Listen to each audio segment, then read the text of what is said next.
everyone, welcome! Welcome to Tales of Initiative, hosted by Infinite Citadel. I'm starting to question some choices in my life, but we're going to get to that at another point. Anyway, welcome, though, to our ultimate episode, our last episode for the Liminal. I am your DM this evening, Melissa, or morning, or day, or time zone, depending on where you are while you watch this. And as you can see, I have all four of my intrepid and absolutely amazing cast members here. Two of them of which actually came back from PAX Unplugged, so we're starting to get to that time of year. And you two, from the sounds of it, had a lot of fun. And both Conlon and Daniel lost their voices respectfully over the course of of PAX Unplugged. Didn't lose their voices doing anything disrespectful, that's for sure. Anyway, this is our last episode, though, unfortunately, but I have had nothing but an absolutely amazing time to play with these four. And also just to get to showcase you guys all of the fun, amazing stuff for the Labyrinth World Book for Tales of the Valiant, which is hosted by Kobold Press, because as I mentioned in the other two episodes, this is hosted and sponsored by Kobold Press. So if you guys are looking for a game, especially since we're going towards the holiday season, okay, we're going to the holiday season. Okay. So if you guys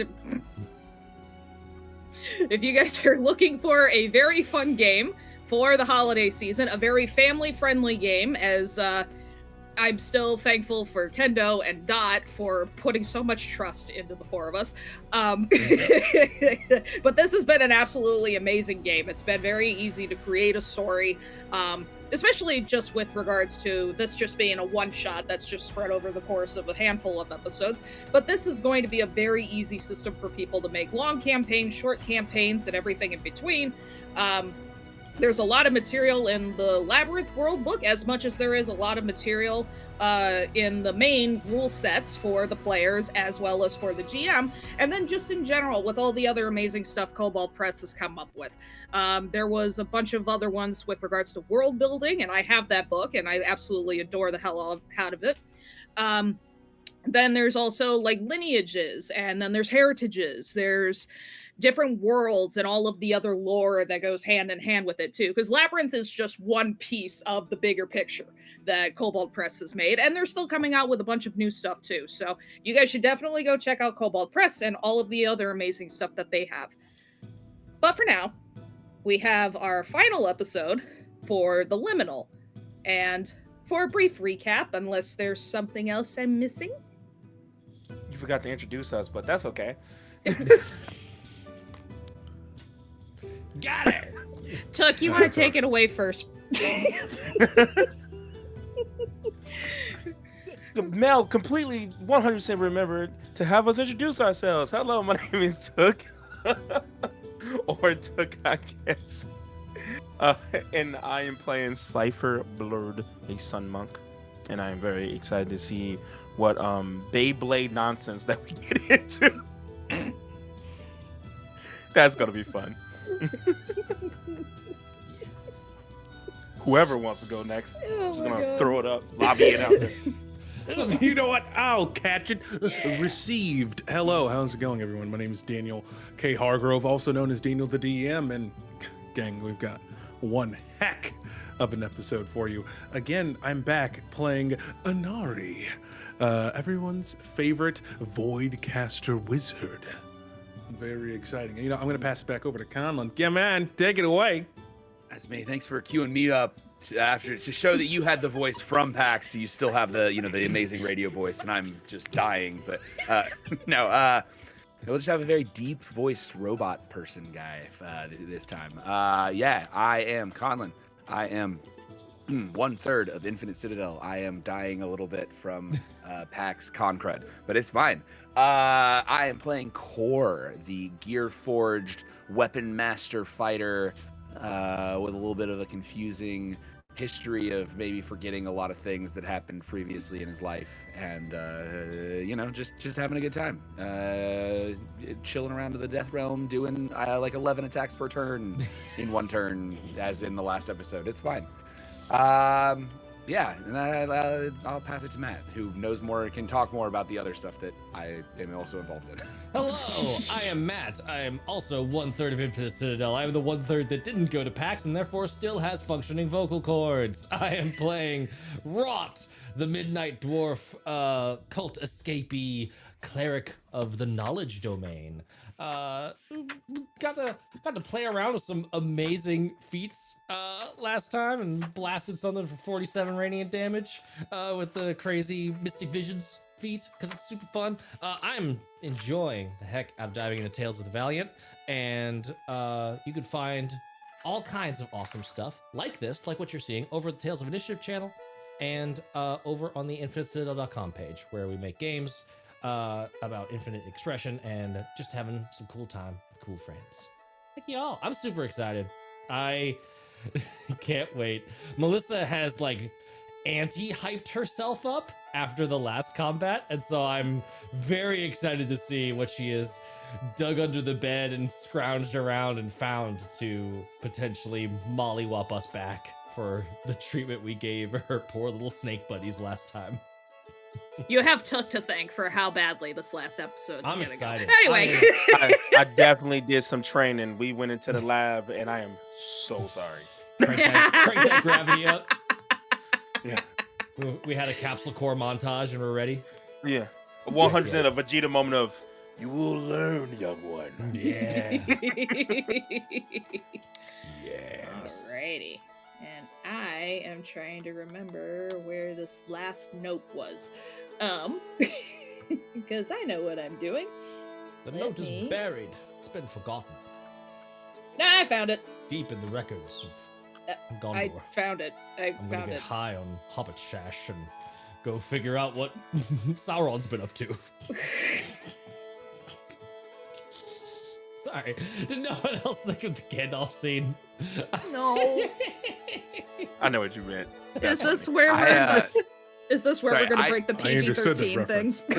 I thought you were doing Obi-Wan Kenobi, like the records have been deleted. The records have been deleted, yes, yeah. What is all that right. hat? No, I won't ask that now. It's a +1 EXP hat. Oh, that's so cool. We can talk about it later. Yes. It's very cool. Make hard moves is what it says with 2 Snake Eyes dice. Nice. I saw y'all wearing it in the stuff from PAX U, and I was like, I want that hat. It's very cool. Well, you just have to ask Wes now. I know. Anyway. Track West down. Or Tony. Or Finding Tony. you, West. They have better things to do than to watch us. They're far too busy. Notice me, Senpai West, please. I am a little worried of how this episode's gonna go, but hey, we're gonna do it anyway. We're correct levels of hinged. Let's get it. All right, and remember, folks, I also have the table of crime and punishment. With regards to if any of us manage to screw up. With regards to our one solid rule. The one solid rule, keep it PG-13. Which we have all been very good at so far. I also need to remind all of you that from one of Conlin's roles in the first episode, Oh, yeah. you guys still have the ability to give me disadvantage with regards to any rolls that I do, which you guys have been saving it. Mm-hmm. I'd imagine for this episode Yeah. in particular. I thought there was another one. I think the that other you one guys got cashed in some way. I can't remember. It's definitely not because I forgot that we had that. It's definitely not why I haven't used it yet. Also, applause to Mel for using the correct usage of the word ultimate at the start of the show. This is the ultimate episode. Last one was the penultimate. I went to school for science, not for English, so I'll take anything I can get. Anyway. Fire. All right. Yeah, I think we did actually cash in the other one. Yeah, we did cash it in. All right. And in case y'all forgot, each and every one of you ended up getting a magic item that I am now seriously considering I should not have done in your last episode. The Crimson Scepter. Yeah, so This thing the is Crimson bananas. Scepter to Matt, You have the Helmet of Nullification to Daniel, the Sunfire Armor towards Conlin, and the Belt of Natural Weaponry for Took. So, Belt and of then natural weaponry. May or may not have been a mistake on your part. I know. I decided to pick the 4 people that can absolutely destroy any sort of system that is handed to them as players. So this is all my fault, honestly. Anyway. So, if we're ready. I don't know, like me being thwarted. This is just like when Rule was teaching me how to do magic and he ended the entire thing in 3 turns. Oh, yeah. And then he was just like, oh, I'm done. Yeah, boop, boop, boop, done. And it's like, but, and he's like, nope, time to go. What, did I ever learn? No. Anyway, so, with all that being said and done, are we ready for a recap and then jump into the final episode of the Liminal? Let's get it. Alright. Then here we go. Our 4 intrepid heroes, as we have come to find out, have been selected by none other than the Yggdrasil, the World Tree, as the, for lack of a better word, last resort to ensure that the worm doesn't get his hands on this particular item. Originally, some sort of mystical thing that our group here wasn't really able to figure out until it was discovered. It was an Archfey weapon. Specifically, the Frostfollow Blade, a little trophy that Nidhogg, the worm, ended up collecting from a very long and grueling battle with the Archfey that is in control of Winter. A little trophy for, well, a fight that was eons ago, or however long ago. The 4 of you managed with this new assignment from Shadow and Grim, who are both wardens that are in charge of everything across the Liminal, and with your new sandy companion, the Sands themselves, managed to make your way over towards who is known as the Scholar. The Scholar, who is ultimately responsible for archiving a lot of the history, the magical artifacts, and just literally collecting any knowledge that passes in through the Liminal from the people who were in their realms or their planes of existence going towards the afterlife. And you managed to find them. Specifically, Phil the Scholar, who happens to know Rot from times before, who also was a follower and servant of the worm himself. He decided, for one reason or another, that it really wasn't worth the effort to continue serving the worm and decided to dedicate his life, however long it would be, to be in the Liminal.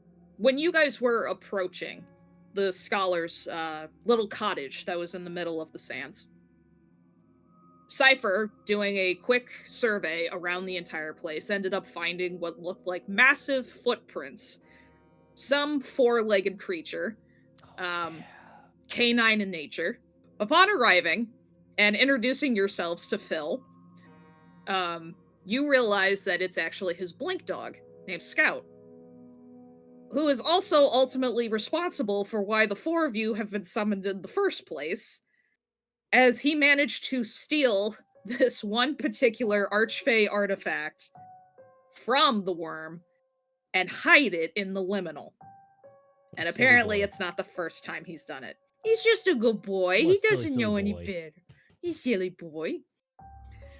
So, now there is the imminent threat that the worm is going to manage to find his way through the Liminal so he can get said thing back. And as all of you are probably very well aware, dragons are not too thrilled if certain parts of their hoard end up being touched. So, all of you have been summoned to actually go find the artifact and bring it back to Grim and Shadow. So, a very standard, easy trip, for the most part. And upon leaving, as Phil was trying to escort you guys out so that Scout would be able to take you to wherever it is that he put the sword, well, you were met with one Humungalagungus massive dude And then 2 or 3 snaky boys that I don't remember, to which Phil promptly shut the door and said, "You guys have fun, I'll be right back," and decided to go to the basement of his home. If Now, memory serves, it was like a portal eater and then 2 spawns of Nidhogg, I think Yes. were what they were. Yeah. Yes.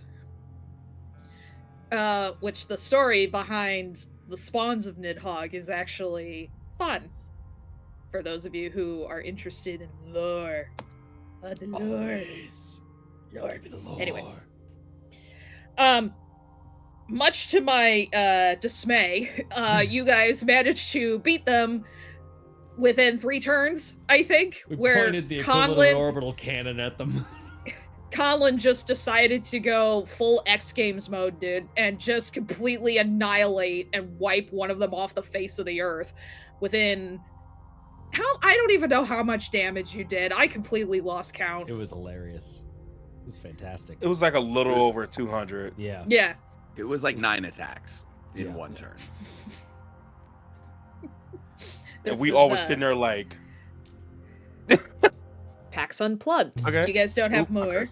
Mel, you don't have more. All right, time for the Damn you. for the table. Knew it. I damn knew that was Alright. gonna be me. Give me a D20. I got you. Let 3. Punishment 3. commence. Uh-oh. Where is my table is a better question. Hang on. Can't put a function in here and expect me not to use it now. That's how we got in this mess. Oh, no. Oh, yes. Oh, don't do that. An NPC is granted a boon for 1 turn. Ooh. Oh yeah, hey, now that sounds cool though. Yeah, go for it. I realized I did not mention either my NPCs or your NPCs. Well, you get to pick then. You're the one. Yeah, that's You're up to God. you. We're just assigned. I'm God. You know? God is a woman. Anyway. I wanted to be like Ariana Grande for a minute, okay? That was amazing. Let's see. You know what? I want to be a good sport. Let's give the boon to the doggo. To Scout. Yeah, Yes. just 1 boon. Yes. 1 boon to Scout. I love that. Because this poor boy. The goodest boy. The goodest boy. There are no Just- thoughts in that good boy. Just That's stealing okay. Nidhogg stuff, getting boons. It's not the first time he's done it. It's not the first time he's stolen Archfey stuff or just Fey stuff altogether. You That's right, say 'cause he is a bone, he blink heard dog. bone. Yeah. Yeah. Bone. Bone. Bone. So, within 30 minutes, thinking that it was going to take forever for us to get through the recording, I was proven wrong. You guys won the fight. Yeah. And as you guys started to make your way through the deserts following Scout as he's taking the 4 of you over towards, where it is that he buried the bone or hid it, our audience was able to see that there was a figure standing in the distance watching over the 4 of you. And with that, we're going to jump right back into it.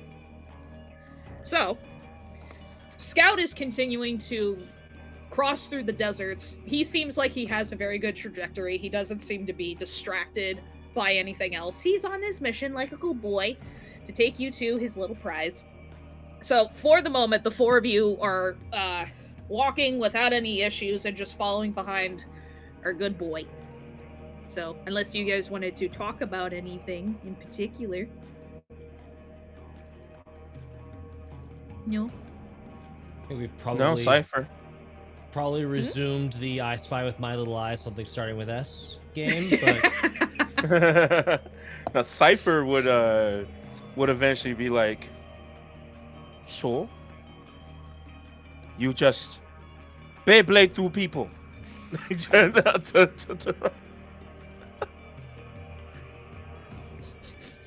Inside joke, guys. Apparently. All right. I think Anari would just be confused by this game. It's just like, what is this? your eye is the spy. I used to. Oh, that. Okay. Then you begin to list things in the environment. I don't. Yes, Yes, basically it's think always something that you sand. can see. Okay. It's been typically sand because that's most of what there is to see. So is it a game about sand? Not necessarily, but So who's Alright. the spy? Oh, whoever's turn it is. So, for example, I spy with my little eye. Oh, and I, with you, or you, I? me, I. Me? If you were to say I thought it, you were I. I. Yes, if you were to say it, it would be you, I. Me core. No. No, yes, that's what I've established. Yeah. So, Me, if Rot, I am me spy. and you are the I, then I am not the spy. You're thinking Yes. spy at the noun. This is spy, the verb. I now understand. You're spying what on people's shadow eyes in meant. the sand. I just. Where does the singular sand letter. come into play? You only mention the sand. Yes, let's finish the example. I spy with my little eye something beginning with the letter S. Please, gods, move us on to the next scene. And this goes on for the next 7 hours. Certainly On my feels like way that. From misery, Misery to happiness. happiness. When did we get a donkey? What? Anyway. Yeah. Sorry, who's on third? Oh no. Oh, God. What? I thought of Rush Hour 3 Yeah. for that interaction of the Yep. no, I am me and you are you. It's like, no, it's not it. I just realized I also dated all of us by If a you while. were me, so then sorry I'd be guys. you, and I use your body to get to You the did. top. Yes, okay. I'll just go to a completely different movie and make another reference. No one. Our ages are showing. Oh, I got my bunch of VHS millennials. collection. Never You're mind. so cringe. So much to Cypher's dismay, this goes on for a little bit of time. However, it seems like after what feels like, well, who are we to say? Time is very different here, as all of you have been finding out with being here. It gets to the point, though, where Scout starts sniffing the sands a little bit more, and he seems to be tracking a hold of a scent before he suddenly starts bolting out ahead to, for the most part, it's just this really, really simple looking rock, just slightly protruding from the sands, nothing really special about it. And at least from where you are right now, you can't see the cottage of Phil's residence from where you are. It's just nothing but a vast wasteland of sand, just like all of the other traveling you did leading up to you guys finding Inari earlier. And Scout gets very excited. He immediately turns over and he does like the play bow, you know, with his tail up in the air, and he's like, being the good boy, indicating he found something, not realizing that it's the very thing that he buried in the first place. I think All right. I think we're there. Excellent. So, do anyone have a shovel? I've got a big Oh! sword. Actually, no. I can do this. Hold on. And then he's gonna use the his new weapon, and you will see all the teeth just turn into these sharp teeth, and the hands will turn to these claw like shovels, and then you will legit watch Cypher just dig like a mole. Amazing. Scout gets very left out and he immediately digs with you. But in doing so, the sand also kind of falls back in because he's trying to work on that part of the hole that he's making while you're working on it. Eventually, you get to that point. So, you, Cypher, wind up hitting something pretty solid. It feels like stone, for the most part, not any different than the big, massive stone that's kind of the landmarker for this. And Scout gets very excited, and he kind of like tucks his head like an ostrich into the sand to try and grab it, and he wiggles his butt a little bit. And it's like those videos that you see of the dog that has the really, really massive stick, or just a whole branch of a tree. Yeah. And it's just really awkward. Or like they're trying to cross a bridge and it's just kind of getting stuck and they can't figure out which way to orient it. At that point, Cypher will like yell up from the hole and go, "I chipped a nail, so that means that we found the object, and also it's too big." Help, please. No, yeah, it tosses rope down. Nonsense, it's not too big. We just need to apply a proper application of leverage. Looks at rope. Looks at the large object. Well, tie Looks it at around. rope. Tie it around. Fine. And then Cypher will, double knot it. And then look up like, Ah, right, pulling. Yes. Oh, physical exertion. Yeah. Core will grab the rope and pull as well. Alrighty. I want all of you to make me a strength check. Oh boy. Oh that's not boy. Uh-oh. I'm a dex build, baby. Here we go. I mean, at least it's not a negative. Do you want to be like athletics or just straight up strength? Just do a strength check. Oh, that's not bad. Ow, my finger. Holy crap. 16. Did you Ow. break a nail? I know, like I popped it on my mic. Ow. Ow. 6. I got a 16. 12. Daniel, are you assisting or? I mean, I'm the scrawny wizard. I mean, if you would like me to try, I certainly can. Only if you wish to help, because right now, since 13? you're on the top. Wait, hold Okay, on. so collectively, Core's essentially doing all the work. Either way. 12. I forgot no, the minus sorry. 1. Wow. Cypher and Core are essentially doing, like, all the work. You two are helpful. We're the anchors, so they don't lose any ground when Yes. they have to shift. And Scout, in the meanwhile, living up to his name as a blink dog, immediately pops from the bottom of the hole and stands next to all of you while his tail is wagging excitedly that you guys found his toy. While all of you are pulling this significantly heavy sword from the vibes of it, and pretty long and extended, what you pull out is not exactly as impressive as Phil was explaining it to all of you. You ever seen those videos of knives being, or any sort of utensils being deep fried? I think so. You know that Yeah. that weird, like, What? grainy texture and stuff? Yeah, I know what you're talking about. Where it's like they put the air fryer dough on stuff Yes. that is not food, and then they put Yes. it into the oil, and it comes back Yes. out. I'm just Yeah. trying my best to give you guys a visual representation. Got it. Oh, okay. So there's like a crusty yellow sleeve on whatever this thing is. Ew. It's You're a wel- sword, but Question mark. it looks like it's a sword. It's sword shaped. So you can clearly see like the pommel and then like the blade part of it and everything else.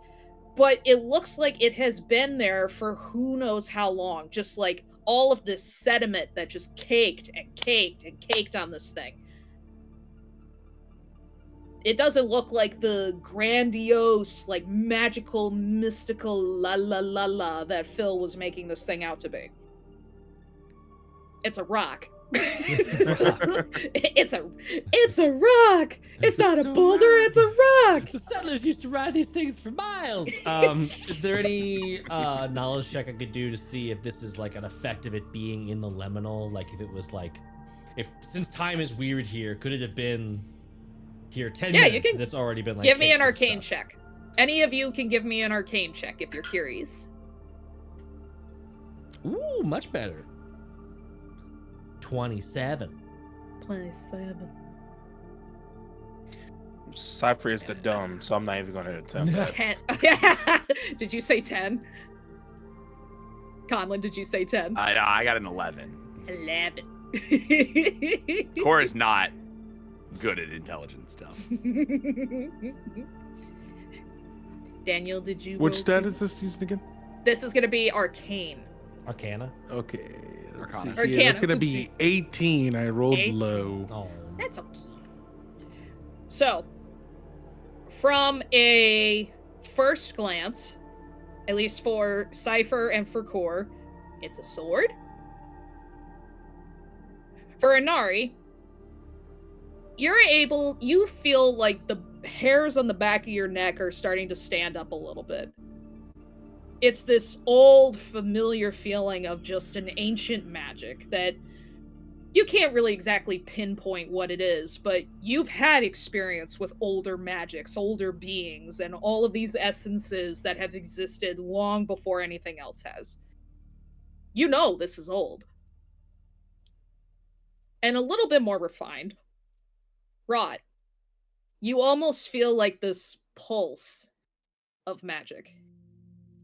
If Inari was able to get like the peripheral vibes off of this thing, you're able to feel the pulse and the heartbeat of the pure, untamed magic that's on the inside. And for the most part, it looks like the sedimentation that's around this thing is partly the result of being in the liminal, where time is wibbly wobbly here.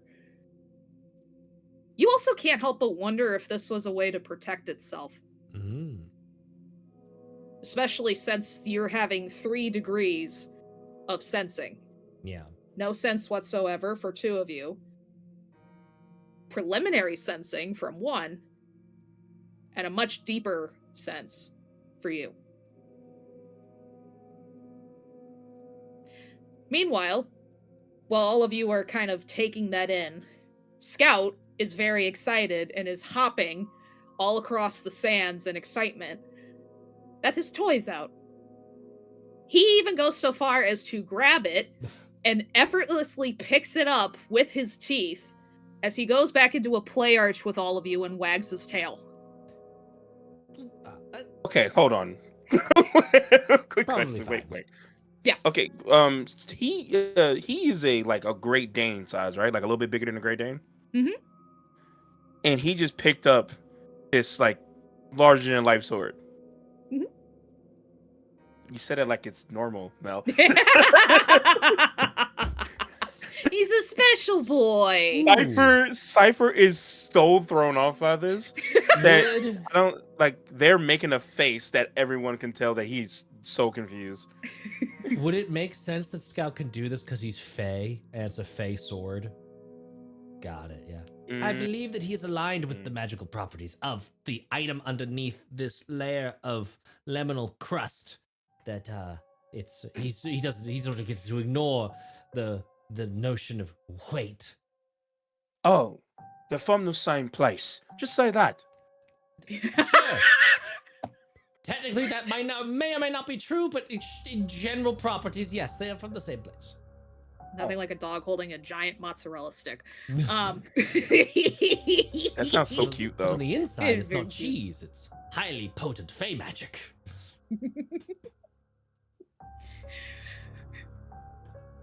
I want all of you. Uh-oh. Oh, how are we gonna do this? Gently? That's all you can say at a time like this. Gently. Wait, what's that from? Princess Bride. Yes. Yeah. That's what it is. Thank you. That was gonna bug me. I was like, why is this? Can you all of you remind me what your perception checks are again? Oh boy, passive perception. That's a perception. 15. Very mediocre for a wisdom class.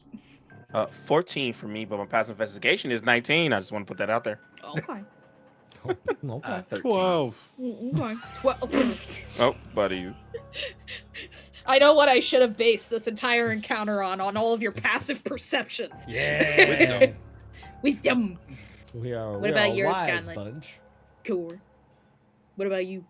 I think course was 12. 13. 13. 13. Okay, I want all of you to give me a perception roll, please. Bone dice, go. Yes.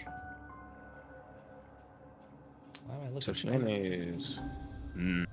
I will make an argument, Mm-hmm. or I will give you an option. Anything involving animals is also another option here. Oh. Oh, I have advantage with animal stuff. I'll do that. So you Nice. can do that then. I got 21. 21. Normal perception. Dirty 20. Okay. A disrespectful 20. 11. How much? 11. Oh, no. 8. Oh, God. My dice are feeling the travel. My Your dice, dice caught the con crud. my dice Yeah. are tired from traveling too. Yep. Horror is just very dumb. All right. So, at least for Inari and Core, you two don't notice this. Okay. For Rot and for Cypher, your attention immediately veers over not to the sword, but actually to Scout. And you notice that the hair all along his spine Uh-oh. starts to stand up. He is still in a downward position, but it is not a play position anymore. And for all of you, you're able to hear a deep, guttural growl from him.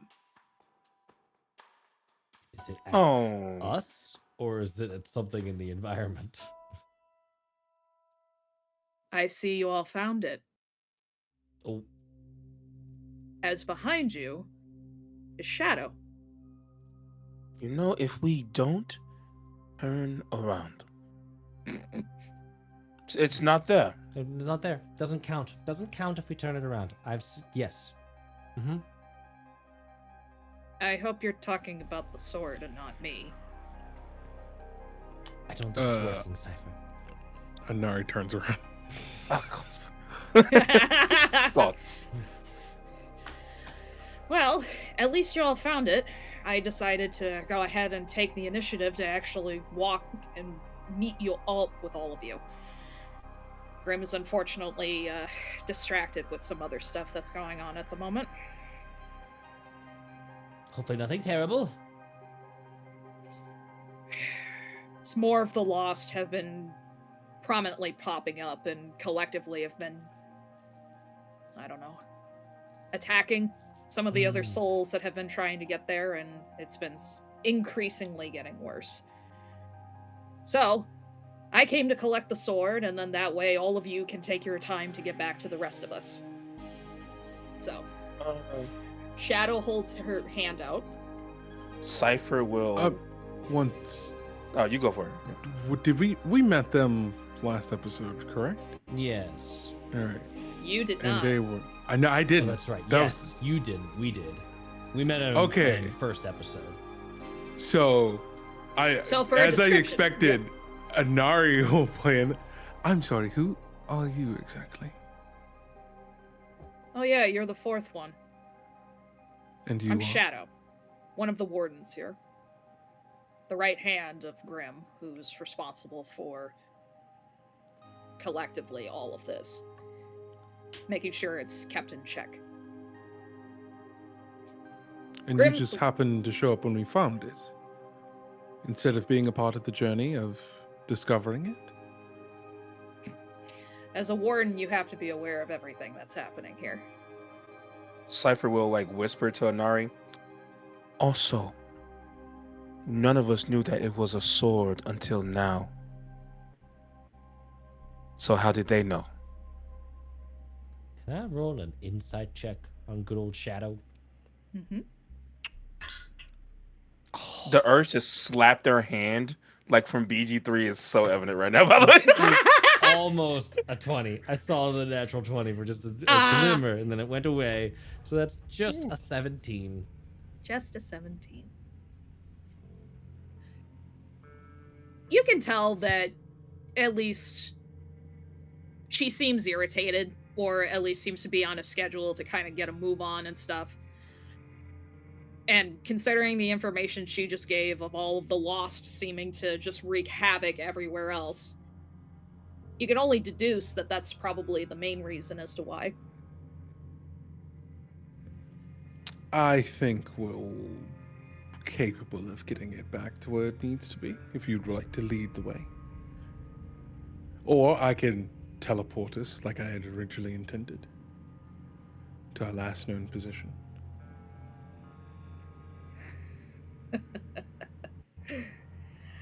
Nah, I don't think you get it. I want all of you to do another perception check for me. Uh-oh. Oh no. Mm-mm. No. How does an 18 do you? Ooh. Ooh. I got a 6. Oh God. I can beat that. 7. I got a 22. Hey, there we go. Hey, look at that. Reversed. The rolls are We're awake The now. rolls are Conlon. reversed. We're Yeah. awake now. We're going. So then, Anari and Core, I want the two of you to do a dex check for me. Oh. Uh-oh. Check or well, I guess it actually doesn't matter for me. Actually- check or save was the question. It would be a saving throw. My mistake. Okay. Sick. You know what I'm gonna do? I'm gonna re-roll this nat 1. Nah. Ooh. I'm gonna use my feature that can be found Ooh. in the book. Okay, do you want me to pull it? My void affinity. Wait, no, that's not it. My I got the wrong one.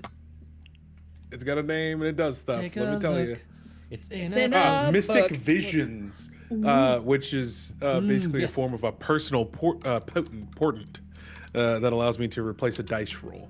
So Ooh. instead of having a natural 1, and this is a dex save, Dex save, yes. I will swap that to...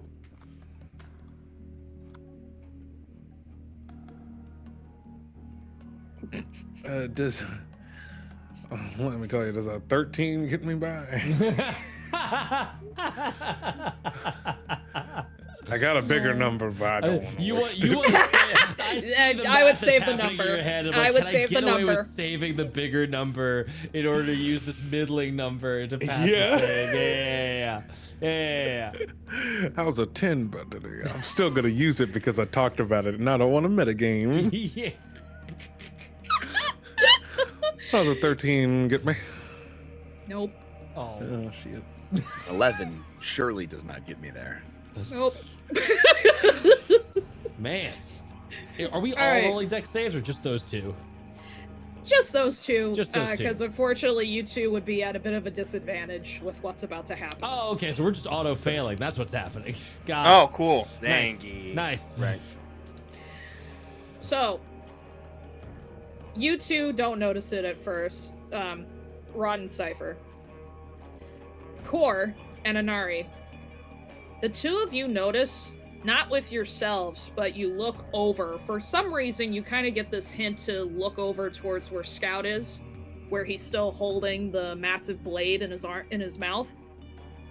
You notice that the sands start to vibrate a little bit, all around where his paws are.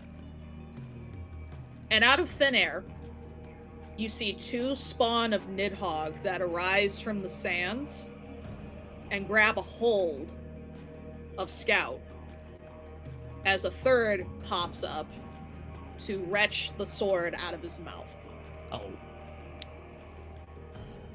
Meanwhile, the two of you also feel the sands around the four of you start to shift. And unfortunately, you two lose your balance a little bit just with, the sand starting to kind of like bubble, for lack of a better word, where you feel something moving and slithering underneath. As suddenly, 10 spawns of Nidhogg Oh, all jeez. surround the four of you. Their claws are at the ready, their teeth long and sharp, eager to sink in. As Shadow simply smiles as the spawn, holding the sword, brings it over to her. I thought it would be a little bit simpler than this, but I guess this will have to do. The metallic arm that she has grabs a hold of the handle of the sword. And initially, it being sedimented and whatnot, her hand doesn't fully grasp around the entire handle.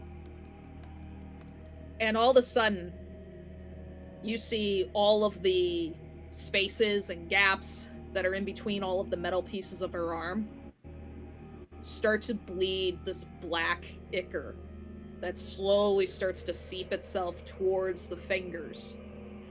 And with this shockingly strong grip, all of the sediment along the sword completely breaks.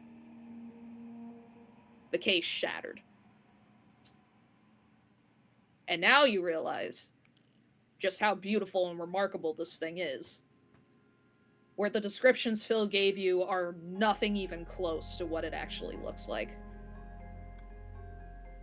This exceedingly long blade of the most intricate and mythical looking of blues and silvers and golds and blacks, carved perfectly.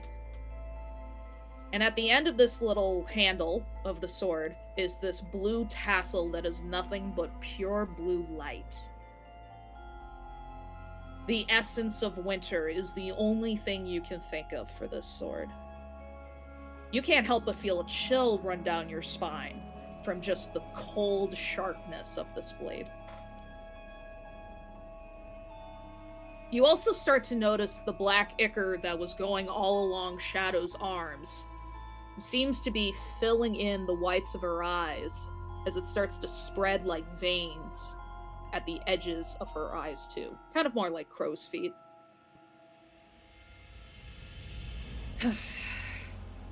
Took a while, but I finally managed to find you. And thankfully you four actually made my life easier. Did we now? Oh yes, Rod. And she'll point the sword towards you. Oh, it's necessary. You could hear the sing of the metal as it just cuts through the air. Just simply to point, not even to execute any sort of impressive combat techniques. And it's almost as if the air that is surrounding the very tip of the blade is just as cold as winter. See, I was planning to get this sword all along. And I sincerely thought the four of you showing up were going to ruin it. But maybe this is my lucky day. The worm will be hungry when he arrives, after all. You four will be the appetizers for when he arrives and he finally feasts on everything in the Liminal. Well, we can't have that happening. Right, so evil. Yes, I think we should do the thing. So you is. Oh, go ahead. Go ahead. So I think saying all this, and I was like, their name was Shadow, and you thought that they were going to be on a. All right. Yes. But the other one's name was Grim. The other one's no. The other one's name was Grim. Perfectly on brand for those two. They clap their Yes. hands together and cast Starbright. So you watch as like a miniature cosmos is born within their palms, and 7 little galaxies begin to float in the air, and then begin to circle and fly around Anari's head like a crown. Ooh. Nice. What does that No. do? It just gives me an weaponized bonus action from now on. Ah, okay. Oh, that's And fire. I'll just say, nah, we will only give you one chance to surrender the sword.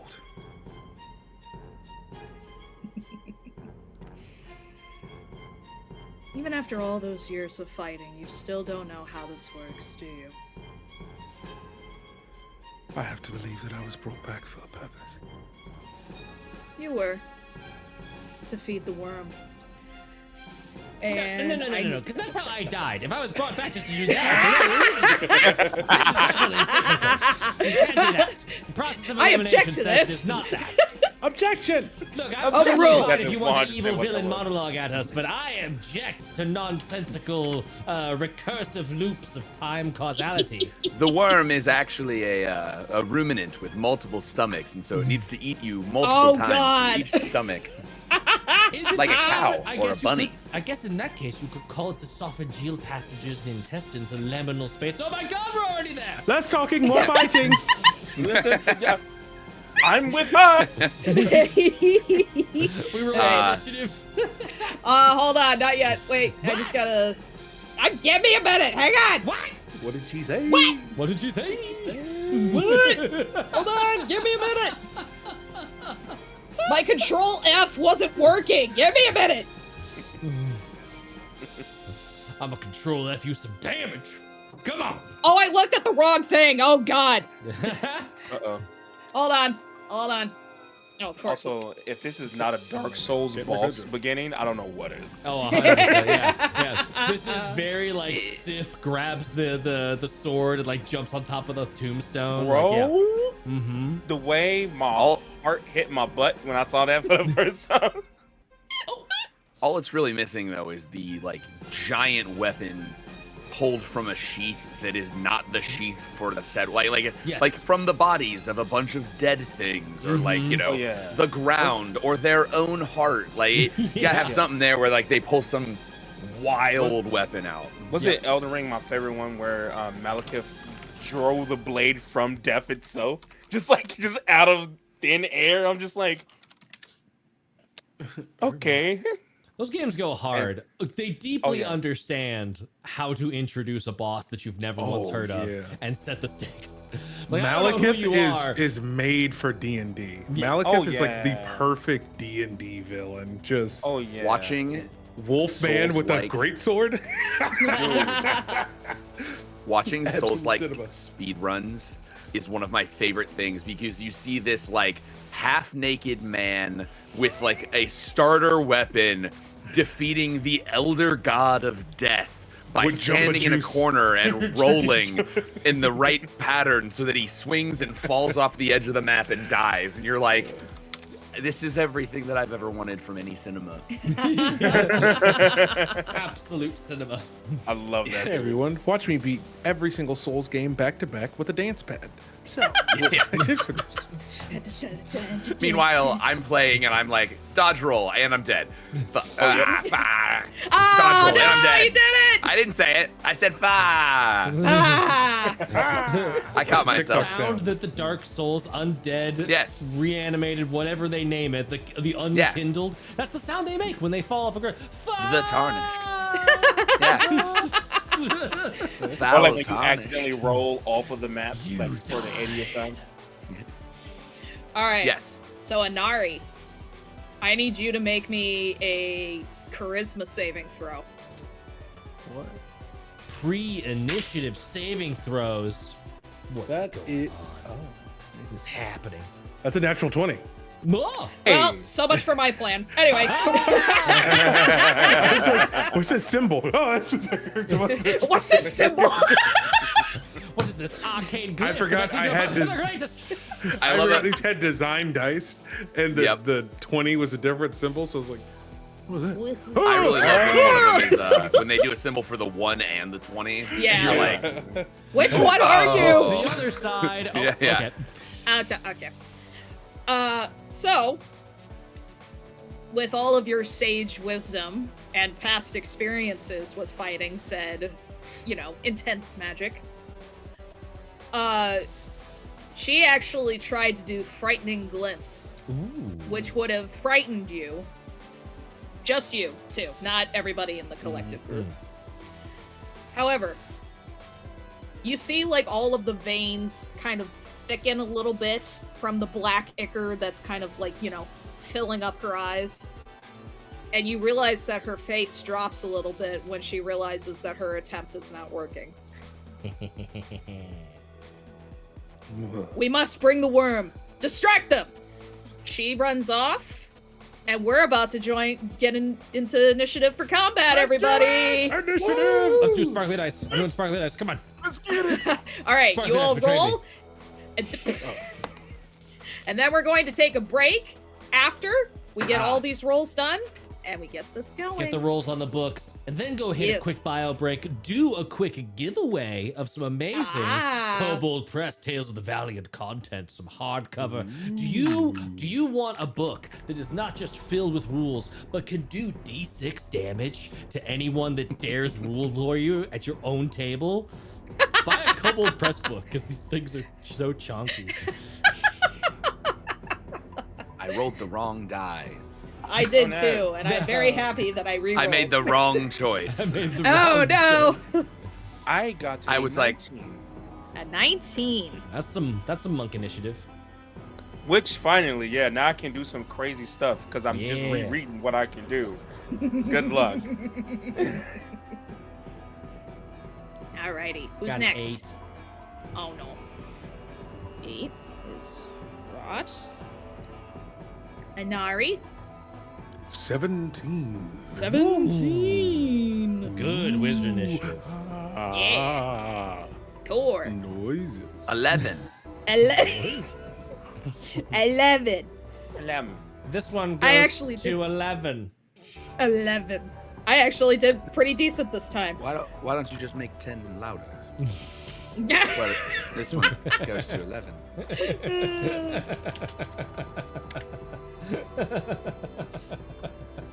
Did I do this wrong? No, I didn't do this wrong. There you are. You didn't do this wrong. I did this wrong. Who? What? I do everything wrong. I got a 14 for the spawn, which actually is pretty decent, but watch me screw up this bit. All right. So first, actually, I need to do something else real quick.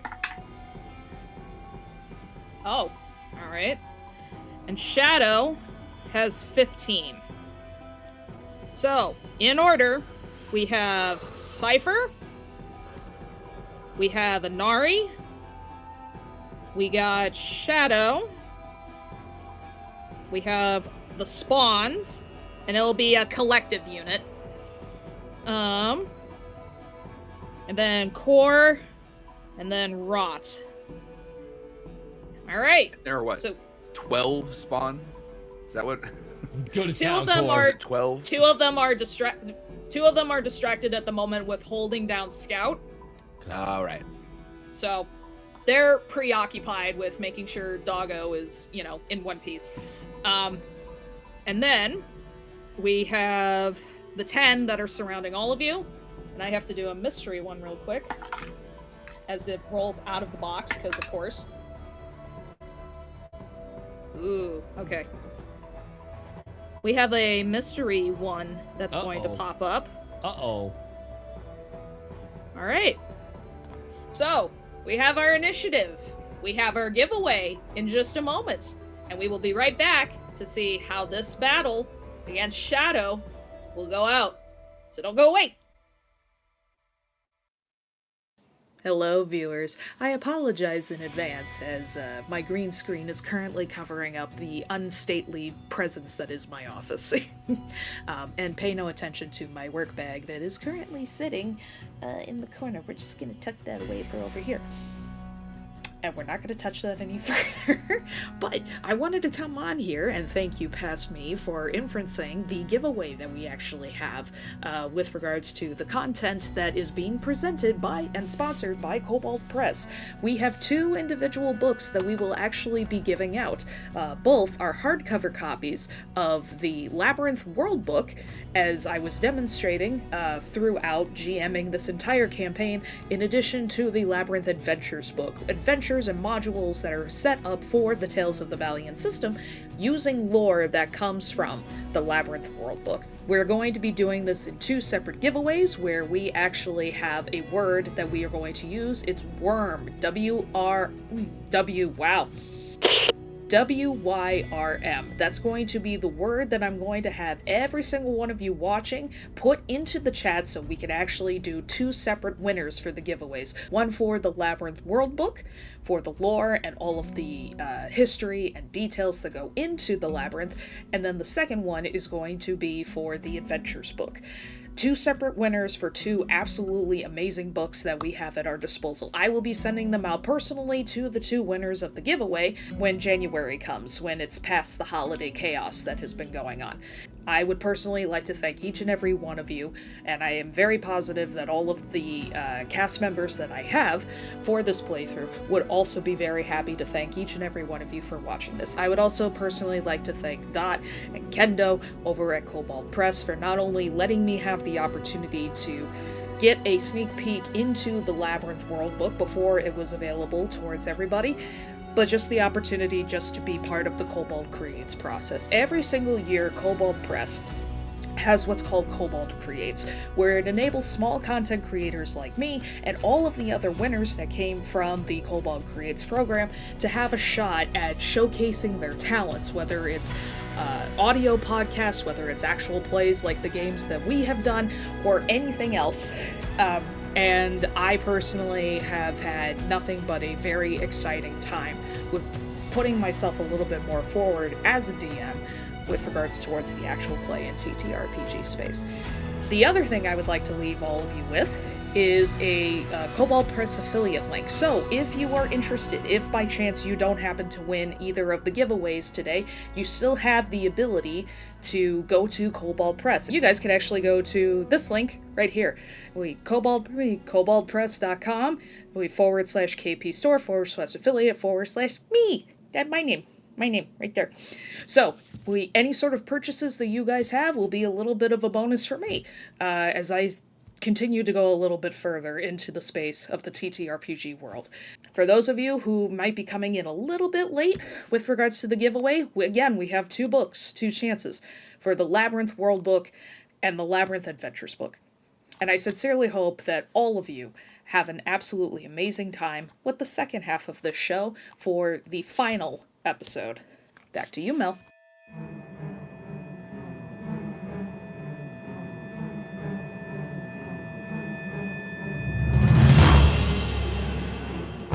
Choose your player. Well, actually, I can't say that because I don't know if that's copyrighted or not. That's parody. Nah, they can't, it's fine. They can't copyright choose your player. No, you can say that. I don't know anymore. Yeah. Who makes Tekken again? I don't know, Capcom? I don't know. Yeah, Capcom. Who even owns them? Namco. Sega? Fake corporations. We don't even know who these people are. Hi everyone, welcome back! And also, thank you, future me, for all of the further details with regards towards the giveaway of one of the Labyrinth World book, which this entire one-shot is based off of, and what this is all sponsored for by Kobold Press. And 2, the Player's Handbook, with all of the rules that go for the Tales of the Valiant game that Labyrinth World book is based on, and is an extension of. So, we are getting into the fights. So, first one, we have Cypher. So, you have 10 snaky boys all around your group, 2 snaky boys that are with Scout, and Shadow, who is trying to get away, so, with the sword, so. Okay, so I have options. I can get away Yes. from these 12 very quickly. Okay. Would the rest of the players like for Cypher to chase her or fight the 12 enemies? Give chase. I mean, if your instinct is give chase, give chase. Okay. Cypher. Consequence. Split the party. We're level 10. What are we even doing here? Let's do some So- stuff. Cypher will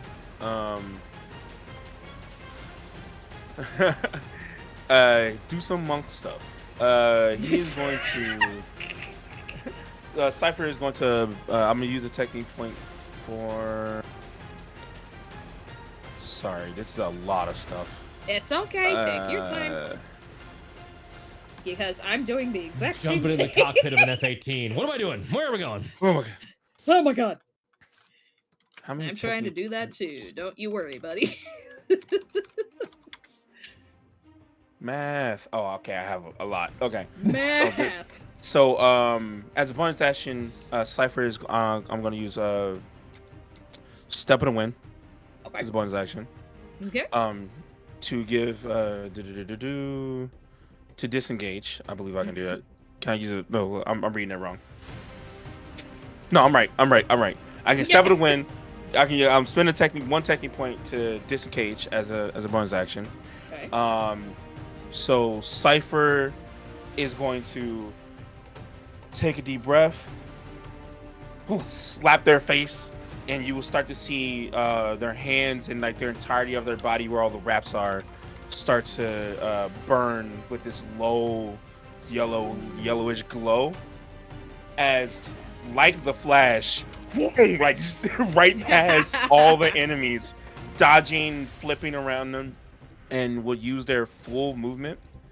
And I will dash as an action to get right up in her face. Okay. I believe my math is correct. I'm moving 80 feet.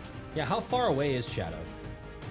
I would say that at the moment of the interaction, she was like 30 feet. And then I would say just with starting to run, she only got to another 30. Like, she wasn't able to dash yet, so 60 feet? Oh, so about 60. So you could easily overtake her, too, if you want to with that. His natural speed is 50. So that would mean she would be like she would be 10 feet away from him with just movement. So no act, still so reaction, so instead of I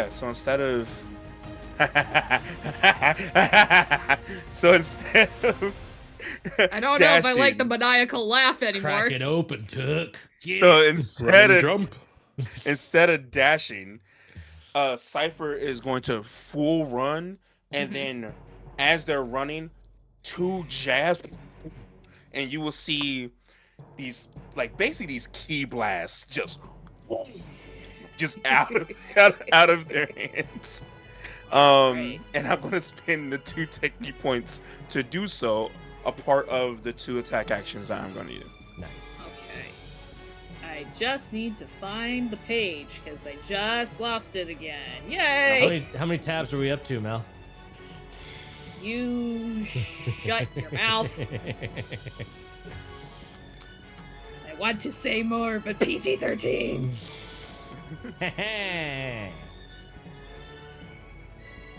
None of your beeswax. There, I found an alternative.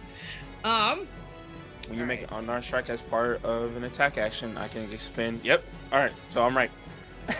I'm gonna send out 2 bolts. Okay.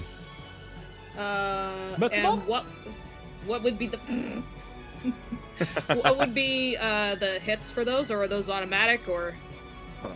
I wish they were automatic. I'm doing math. Math. 23 on the first hit. Yeah. And then just to get it out the way, the second hit will be 16. 16 misses, but the 23 definitely hits. Okay. You've got a band. So I'm gonna do damage, but I am also gonna spend another technique point for a stunning strike. Yes. All right, give it to me. All right.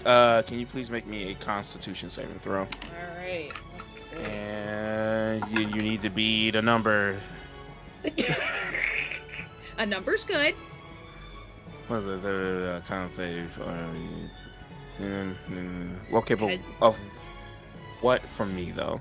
It'll probably be based, if it's anything like the other system, I didn't look at Tales of the Valiant Monks, it'll probably be your wisdom plus proficiency plus 8. You're right. 15. You have to be at 15. 16. Oh. You lucky luck.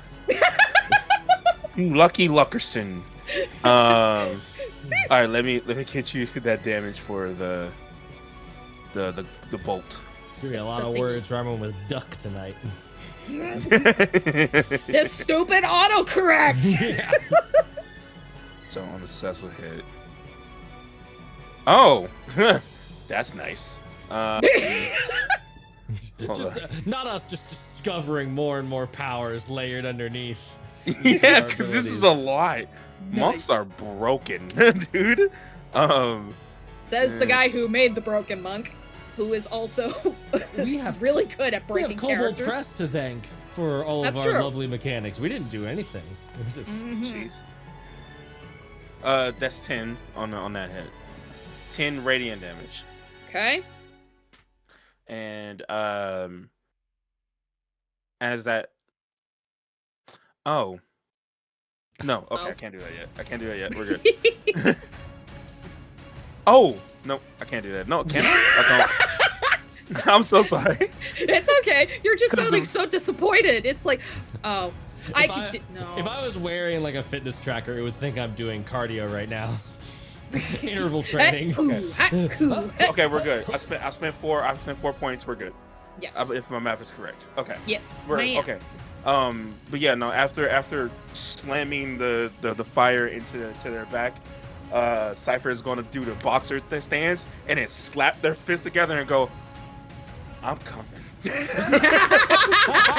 Don't go too far. And that is the end of their turn. Alrighty. All right. Next up is Inari. Fantastic. I think first thing I'm going to do is take one of the little galaxies that are floating around my head, put it in my hand. Without looking, just throw one back and try to hit just one of the monsters that are holding down our little blink dog. So I want to make an attack roll against one of those, you know. Okay. Try to get some multitasking going. And do it at advantage because since he is currently indisposed at the moment. You got a nat 20, didn't That's you? a natural 20. It was an 18 and then a natural 20. There Okay. you go. So that is going to be... Can't stop us, Mel. I figured as Okay. much. 8d8 necrotic damage. No, radiant damage. Radiant damage. Yeah. What did they hit you with? Stars. They hit me with All I saw are stars. stars.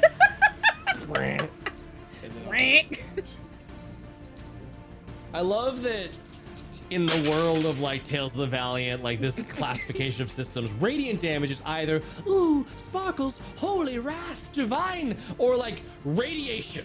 Just like I am hitting you with a nuclear bomb. I only spent 2 points, by the way, because I missed on that second attack. Nice. Yes. Math, I got it. You got it. Math. 3 Math, because I kids. did Thunder Strike. It is essential. Is it? Yes. I was off by 1. We're good. Ah, crud. No, we don't think any of these things are undead, right? I'm just prepping the massive amount of options I have. No, so they are monstrosities. They are not undead. Got it. I think That's going to be 47 points of radiant damage. Holy moly.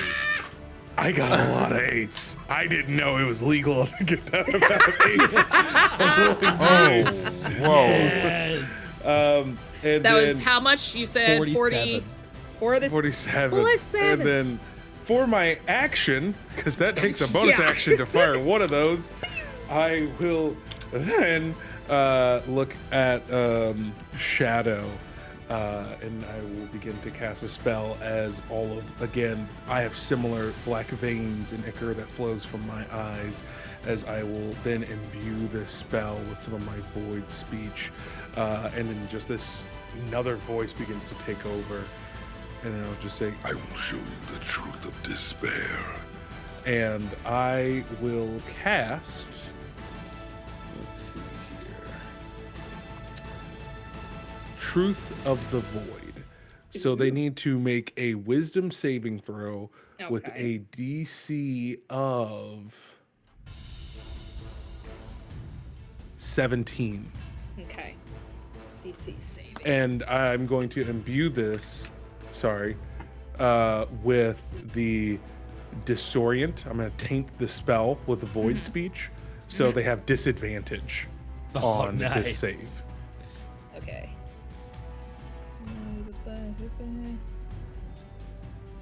So, fun fact. Yes. Being a void blessed mage, she is also void touched. Okay. So, Void Bliss Mage has advantage on checks and saves against Void Taint. Would that be considered a Void Taint or no?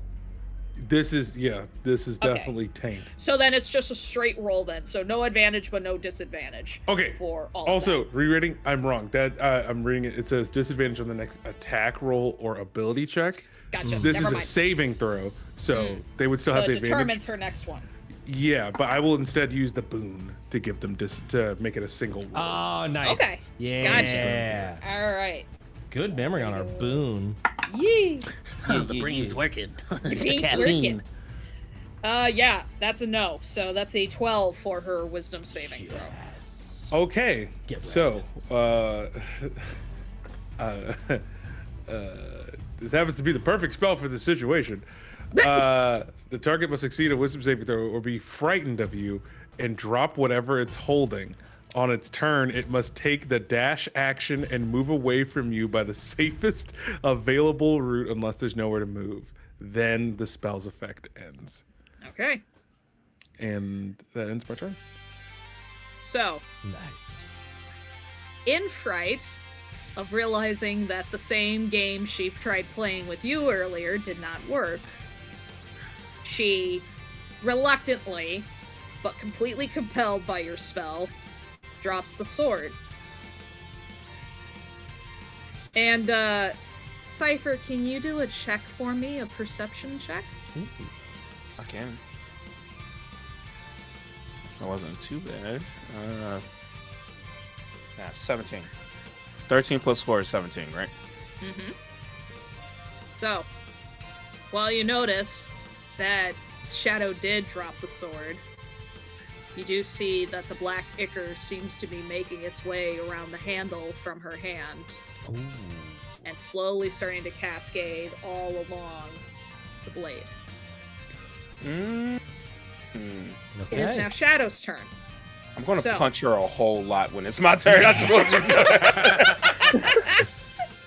So, I'm already running. so she dropped the sword. She has to run from Anari. Yes. And Anari is about 60 feet away at the moment. So, in that case, Because if I'm surrounded, I wouldn't move. But if I'm not surrounded, I would move 30 feet. yeah. I don't know what the logistics of that looks like, but I would say you can definitely move a little bit, so I would say you can gain at least 10 feet since the spawn have not had their turn yet. So you can definitely encroach on their space without any sort of reaction. So you can gain an additional 10, 15 feet. So, with that in mind, she's still going to run and run while you are compelling her to run. She is still actively running away from Cypher. And that's all she does. Because that takes away her attack.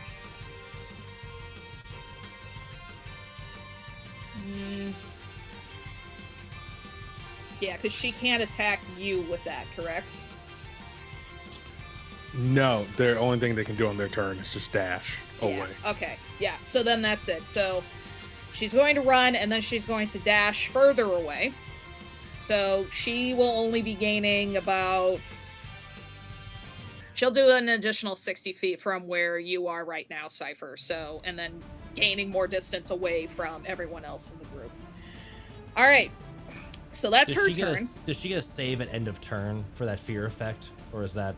No, it just ends once It's just the one turn. their turn's Oh, done. just Yeah. got it. Cool. Nice and Because it simple. would have Yeah. been the same for the Frightening Glimpse had she Got been it. successful with Anari. So it would be Also- a one and done sort of deal. Does Cypher Okay. get an attack of opportunity? She was 10 feet away. It was 10 feet Yeah. away, right? Oh, that's right. Yeah. So it is now the Spawn's turn. So let's see how they do. This could be bad. Yeah. There's a lot of spawn. Alright, I have to do the search button again because I was dumb and didn't put multiple copies of this up. Come on. I need you... Adobe, I need you to cooperate with me, please. Thank you. Nah. Yeah. Alright, Small so... feet. Adobe, for people who want to buy the same software every year. Alright, so we're gonna do a multi-attack, so it's gonna be 2 separate bite attacks, okay?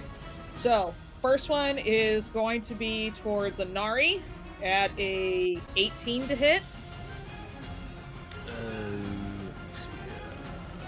I'm gonna cast shield. Yeah, that's Okay. a good one. Yeah. Yeah. So no so that worky. will- Okay, next one is going to be at Rod. Dirty 20. Yeah. Yeah. Okay. You got me. You got me. Ugh. All right, so it's gonna be 1d4 plus 4. I have a d4. Where did you go? There we go. All right, that is going to be 7 points of piercing damage. Okay. And oh no. Oh, this shenanigan again. 3d6 of poison damage. Oof, though. That's... You can skip the math there, as it seems that Rot is immune to poison. Thanks to my heroic boon, Gift of Consecration, I am immune to poison and disease. Ooh. Alrighty. So that's just the 5. It's just the haughtiest possible declaration of ability. Alright. So, while one of the spawns, as you would know, Rod, spawn of Nidhogg are actually former priests and clergy that follow Nidhogg, where they were changed into serpents as the ultimate devotees to him, and they have no idea or recollection of who they were beforehand. Which comes as a perk with being immune towards poison. Yes. So, hearing the action of Shadow being, one, scared to death and running off and dropping the sword, and being pulverized by Cypher, you start to feel the sands shift again. All of you. Except this time, it's in your favor. As the sands immediately start reaching up for the skies and come down to pummel on the trove of spawn that is surrounding all of you and the 2 that are actually attacking or holding Scout hostage. I'm gonna do the first one. Yikes, that definitely hits. So, first attack is going to be a slam attack on the one spawn that is actively damaged, holding Scout.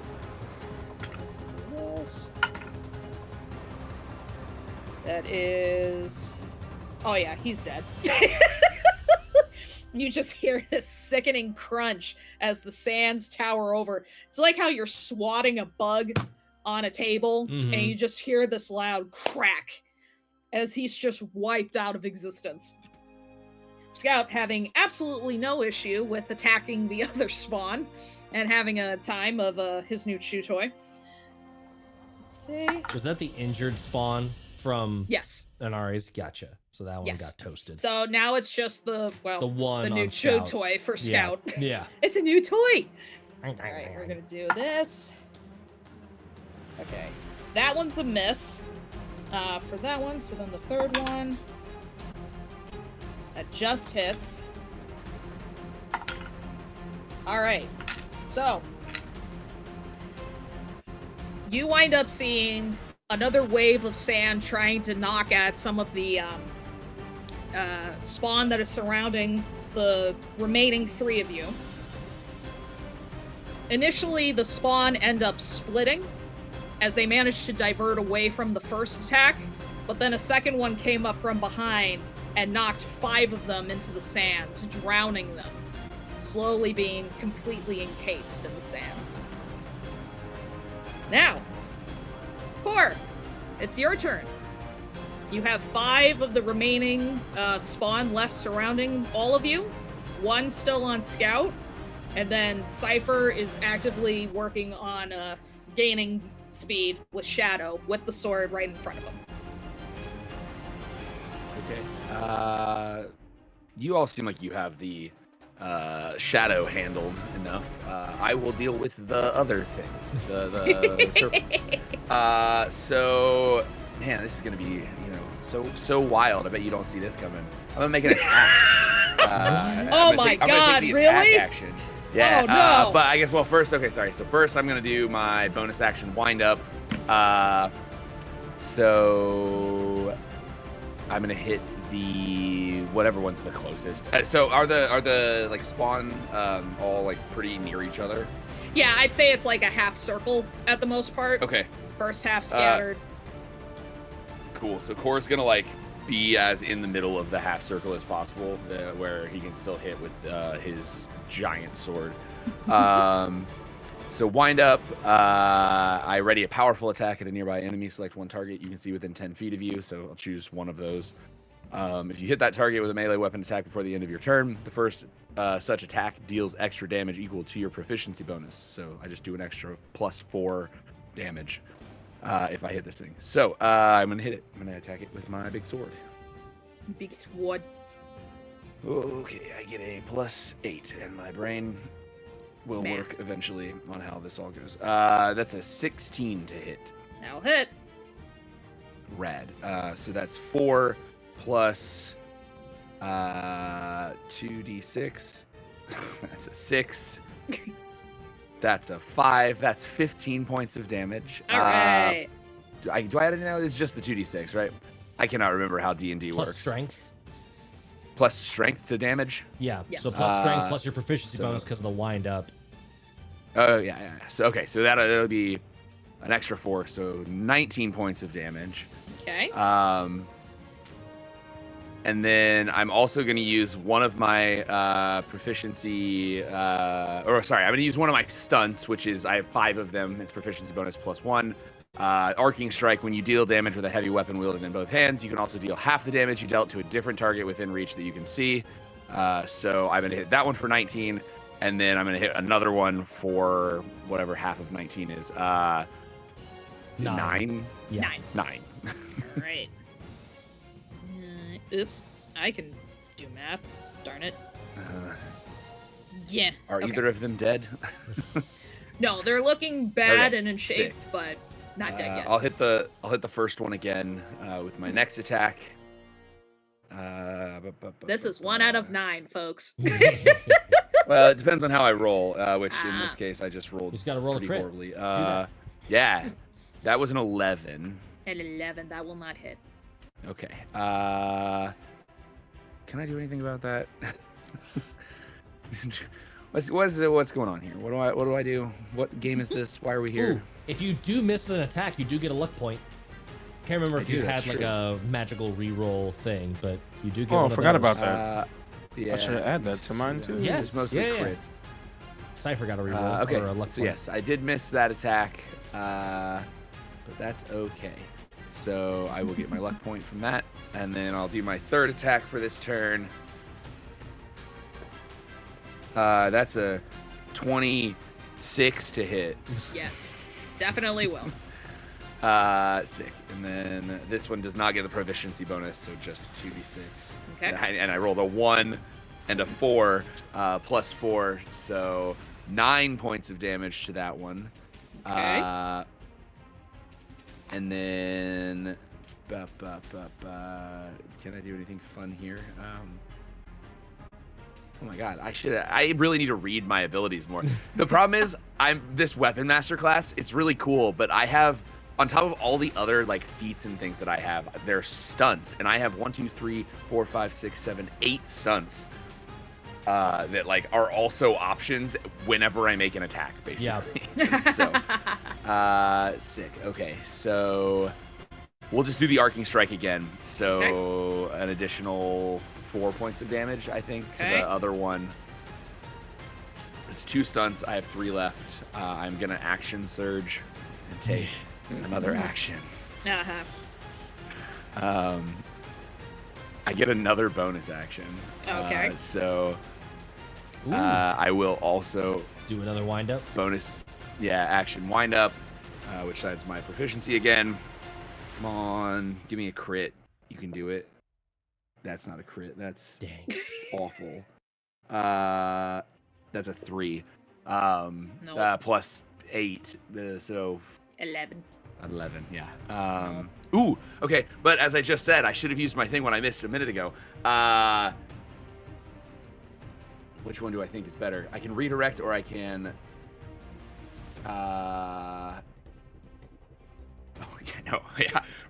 Make it count is so much better. I'm gonna use this. So when you take the attack action, I guess, yeah. So when you take the attack action, you can make a single weapon attack with a +10 to the attack roll. I don't know if this, I don't think I have to declare this. It doesn't say I have to declare it before I make the thing. I'm just gonna be adding 10 to this. Okay. So it's 21 to hit That instead. will definitely hit this. On a hit, the attack deals additional damage equal to your fighter level. So currently at a plus 14 damage. So 24. So 24. Well, no. So 14 plus. Well, so no. 18 plus 1. 19. Plus 6. So 25 points of damage Okay. to the 1. I cannot use a different thing with that, though. You can only use stunts once per attack. Attack, Yeah. basically. And then what else am I doing? Second attack for your action surge attack action. Okay, yes. Yes, thank you. Second attack. When you get 18 attacks, gotta use your friends to keep track. Yeah, I mean that's a 26 to hit. That hits. Yeah. 3, 7 plus 4. Are any of them dead? Have I killed any of them yet? There's only one left standing at the moment. Okay. I'm assuming I'm just swinging until it's dead. You blinked until they're all out dead. and didn't even realize how many of them you had killed. You just All looked I up from see the is viscera red. to keep count. Yeah, here, I got you. Just the red. The red. That's not as bright as I was hoping it was going to be, but whatever. Sick. Okay, so that's 3 plus 4, 7 plus 4, 11 points of damage to that one. Okay. And one last attack, just to for round the this road. all out. And just a solid 22 to hit on that. Yeah. Okay, good. And for 10 plus 4, 14 points of damage for the last Alright. attack for this round. So, just as everyone was indicated, you just blacked out, just seeing nothing but red all over. You're just swiping the massive sword left and right, endlessly, just completely annihilating these spawn until there's nothing but carnage left completely all around you, and the sands are stained red. So,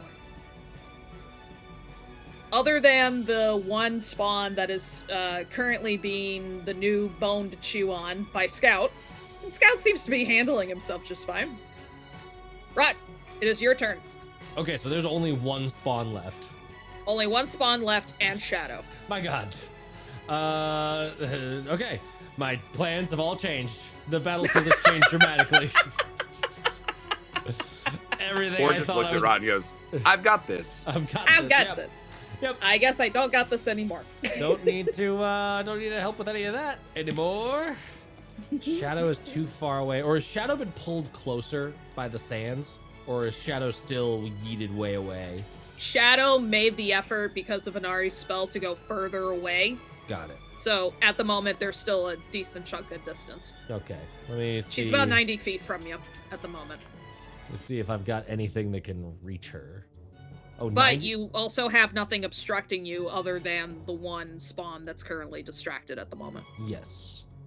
I would provoke an attack of opportunity if I ran towards said. No, he's being Okay.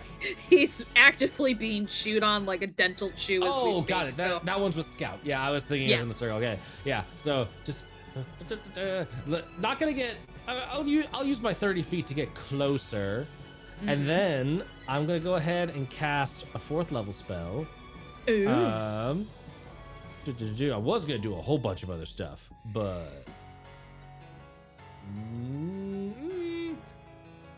man, hold on. Okay, I'm gonna roll a dice. I'm gonna roll a dice real quick.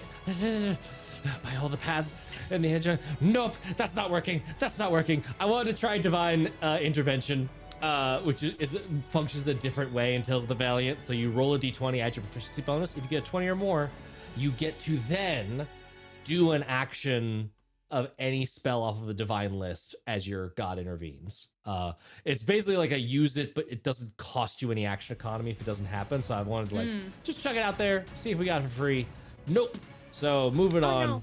no. Had I got that roll, I would have been able to then use one of my Mystic Visions to guarantee the success on casting a giant spell afterwards. But no trickery shall be had today. Instead, I will just I'll just bust out a spell. So can Shadow give me a Wisdom save? Alrighty, let's do it. Please roll 14. low. 14. I'm gonna double check. Where's my spell save DC? But That's a fail. ah! That's a big fat fail. What do I do? Shadow, I clearly did not understand you, but I will still boop, and is going to tap into the nightmares of Shadow, find some little nugget of horrified nature in her, and casting Phantasmal Killer. Target must make a Wisdom save. On a fail, the target becomes frightened of you for the duration. At the end of each of the target's turns before the spell ends, the target must succeed on a Wisdom save or take X amount of damage. On a successful save, the spell ends. So she is right now frightened of me, and chances on subsequent turns of taking some extra damage from that. Okay. Gotcha. And that is my turn. No damage right now. Does she have to run away from you to No gain distance? forced movement, or... just frightened condition. Okay, gotcha. Alrighty. So, with suddenly feeling an all too familiar magic tapping into her brain to try and excise the demons that make her scared of the middle of the night, you see Shadow just having her hands on her head, and she's just like, you know, kind of bent over a little bit, groveling at the intense blows of just Anari's ancient magic, and then suddenly your magic tying in. And she is just completely losing her mind, like her hair is all frazzled and stuff. No, this is not how it was supposed to go. None of this was supposed to go this way. I want all of you to give me a perception check. Ooh. You know what? I'm gonna use my cheese dice.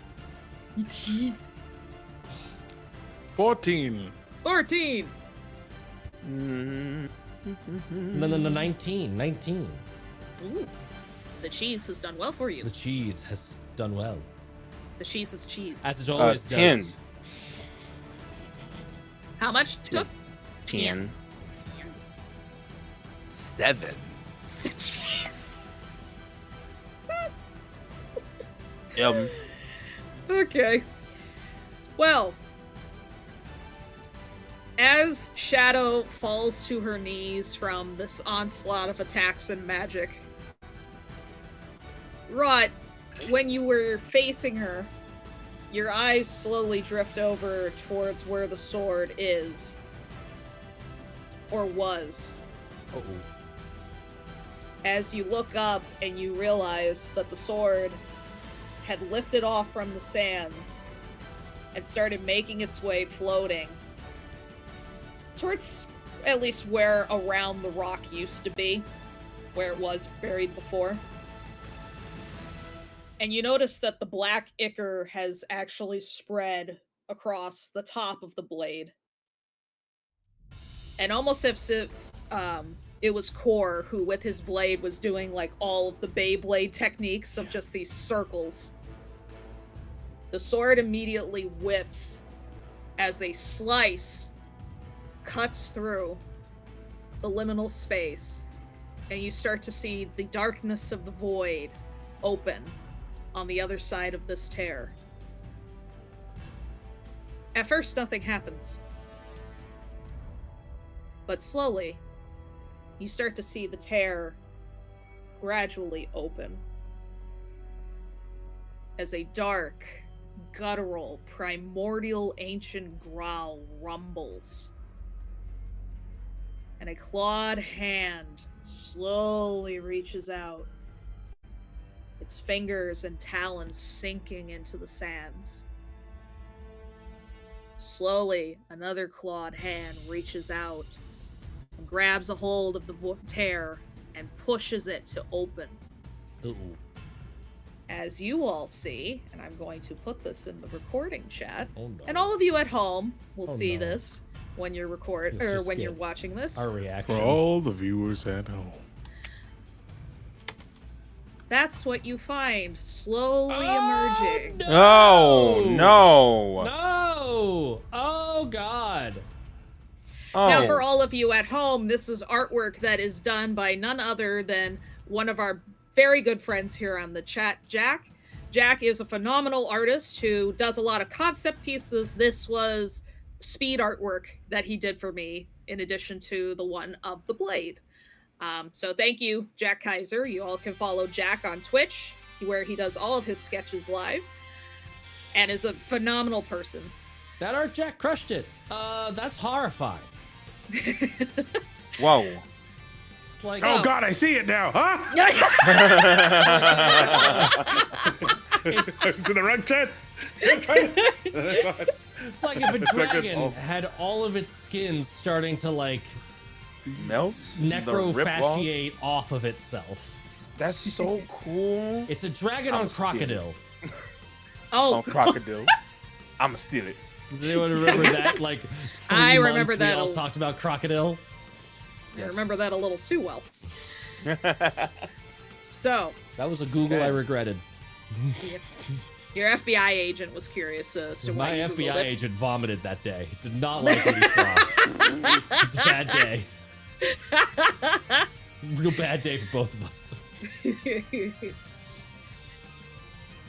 The sword falls to the ground as it seems that as if its light, the intense fey magic, seems to be consumed or at least dimmed by the black ichor that's spreading across the entire sword.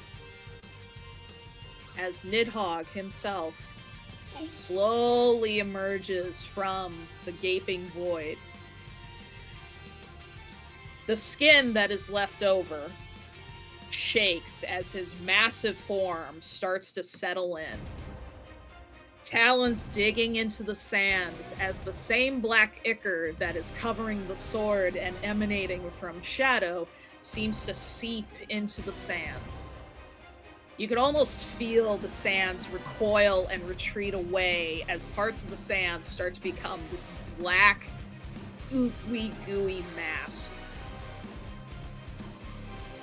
Nidhogg looks at the four of you and snarls. So, my feast for my new empire is here. We're entering a new combat, folks. Uh-oh. Uh-oh. As in We true, got a nice little short rest in between there. Yeah. I took a standing nap. If that happened at the end of Shadow's turn, Shadow also gets to make a wisdom saving throw against some damage. Okay. Don't think I've forgotten. Nope. 31 damage? points of psychic damage for you. Yikes. Okay. 31. Math is hard. I wrote the same thing. Math is hard. No, not that. Not for initiative.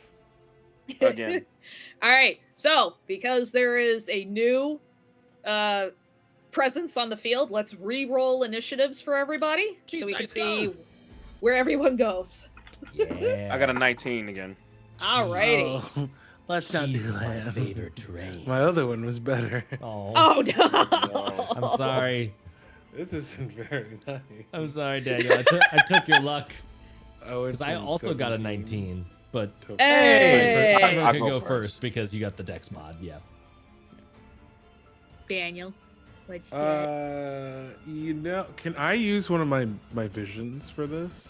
You can. I'll say yeah. you can use it. Yep. You know, this is pretty important. So instead of having a 5 for initiative, Uh-huh. I will change the dice to a 17, Okay. and that brings my initiative up to 20. Hey, there we go. Let's go. Disrespectful 20. I can't Alright. wait. I'm about to beat the brakes off of Shadow. I don't think you understand. Alright, Core, what about you? 15. 15. Okay. It's Then about to turn I'm the God of re- War up in here. All right, Shadow's at 12. Is the quick time And event then- over? I feel like I've been here for 12 minutes. Just beating Zeus to paste. Yeah. Just boop, boop, boop, boop, boop, boop, boop, boop, boop. Oh. Do you want some? No. No. No, I have thank to you. pull up Nidhogg's stats. The beefcake that he is. Always imagine being like one of the like minor gods, just visiting my dad, and then hearing Kratos go, Zeus, me. Oopsies. I'm good. Okay. Okay. All right, let's see. That is. Where did you go? Okay. So that's a 15 as well. Oops, that's the wrong spot to put it. All right. So Anari is first. Cypher is second. What? Rod is third. Nidhogg is fourth. Core is next. And Shadow is dead last. All right. So, Anari, you only have 2 people to worry about right now. Heck yeah. The big lizard and the not-so-scary tiny dwarf. Oh boy. Oh, boy. I think it is. I think it's time we get Shadow all up out of here, so that one of our friends can pick up a big old sword and use it to slay a dragon. So I will use my action to cast Void Strike. So I despined one of Nidhogg's spawns last game. Yeah, So you did. I pull out that sword, activating Void Magic. I cut a tear in liminal space as well. Reach my hand inside, and then it's just my hand is covered in just like that black, almost looks like blood. And I just start to shoot out the blast of that from my hand and shoot that Okay. at Shadow as an action. Okay. So let's see if we hit everyone. Let's see here. Does a 23 hit? That No, definitely hits. 25. That definitely hits. Let's see here. So that does 4d8. Okay, that one fell, so it's already rolled now. Into the void. And then I will activate a void speech on this, and I will use weaken. Okay. So that they will be vulnerable to necrotic damage until the start of my next turn. So this Okay. damage will be doubled. Okay. So that is going to be 30 points of necrotic damage. Okay. And then I'll use my bonus action to use my other hand to throw out a galaxy and throw another moat. Okay. And we're going to roll to see if we hit At Shadow or Nidhogg? at Shadow. Let's see. Shadow's here. having a So bad that- day. Yeah. gotta lay down that fire. That is going to be a 22 to hit. That definitely hits too. Sensational. Sensation.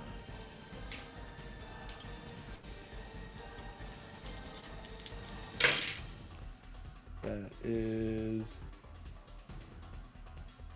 19 points of radiant damage Okay. as it explodes and a little nebulous appears.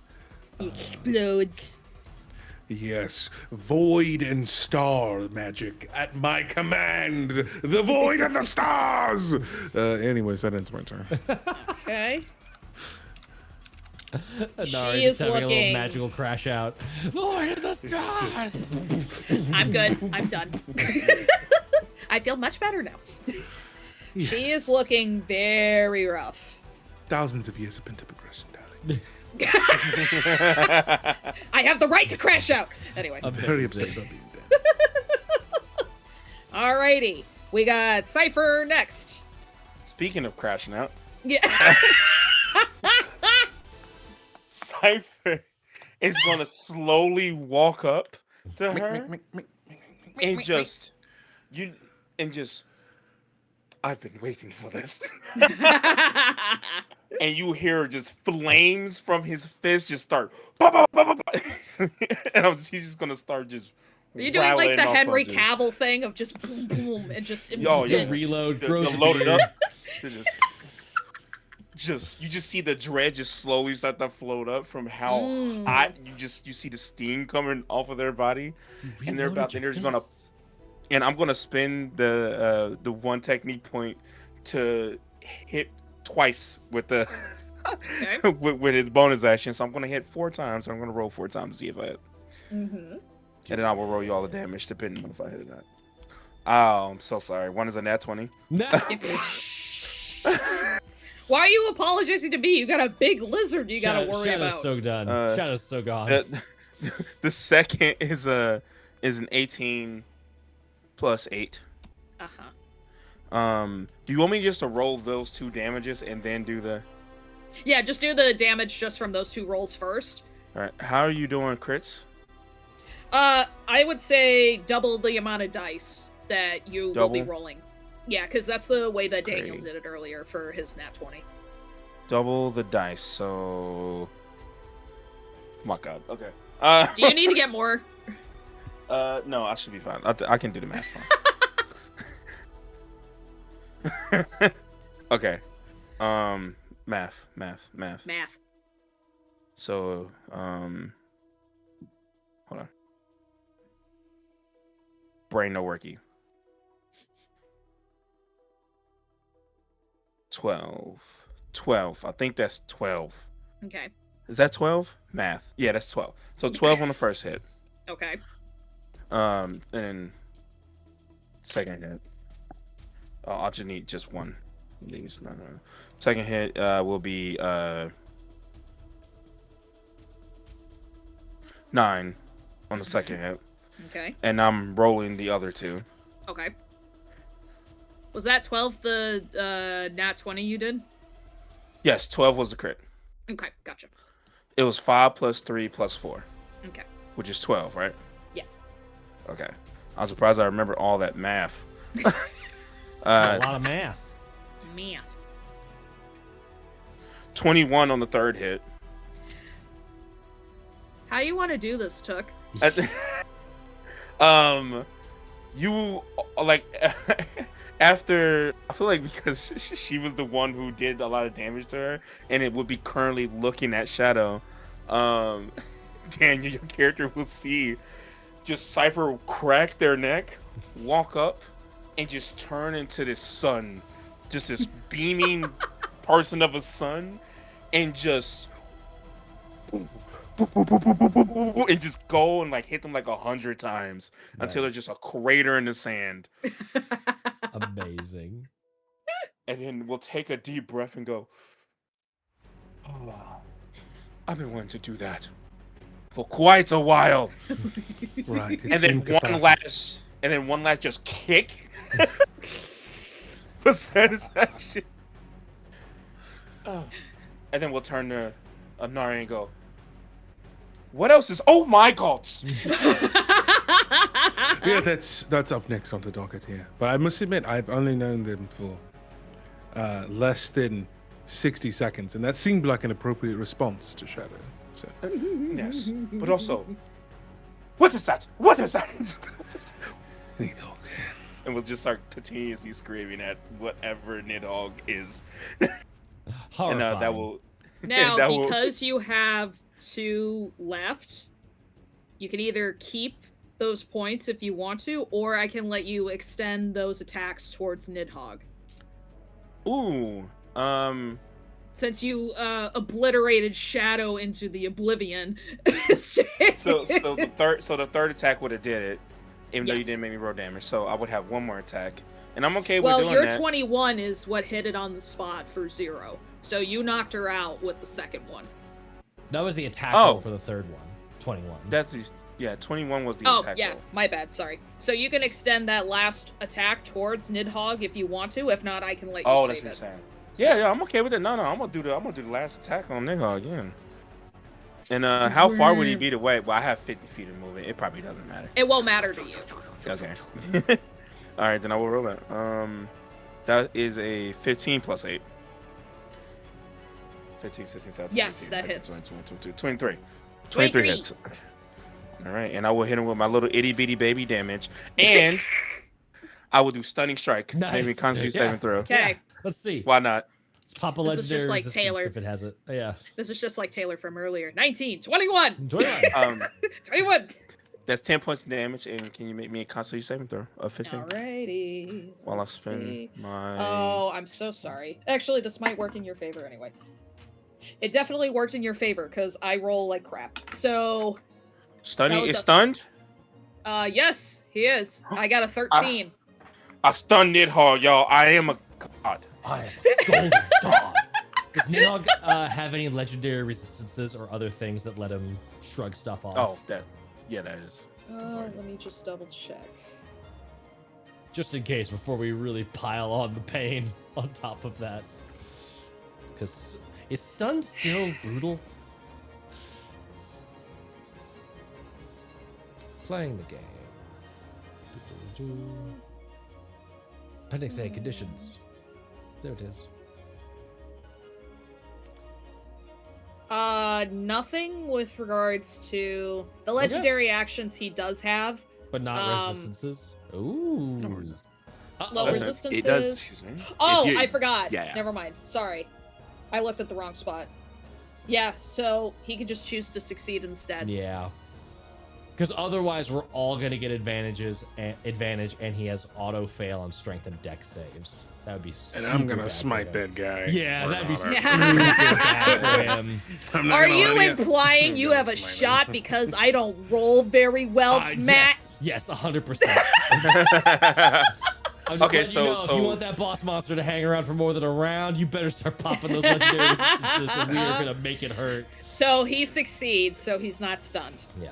Okay, cool. I feel like there's a moment where Cypher gets excited, one punch sinks in, and they're like, I think I did. Oh no, my arm is stuck. It's stuck. It's stuck. It's stuck. It's stuck. It just starts screaming Ow. for help. Got Help. between a couple of cheeky ribs. Yeah. Oh no, help, help, help, help. And that's the end of their turn. Amazing.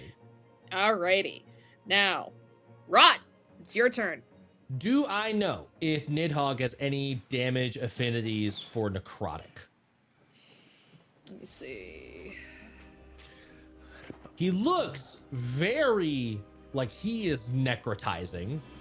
I would guess that means he's either resistant or immune to necrotic damage. So, if you recall, when you were first talking to Grim and Shadow, you remembered that Nidhogg he would have a hard time in the plane. He's not supposed to be here. He's not necessarily supposed to be here. Yeah. So, he was immune to necrotic if he Ooh. were in any other plane. But here. But here, he does not have a resistance to it. He's not vulnerable, but you Just at flat least... damage. Yes.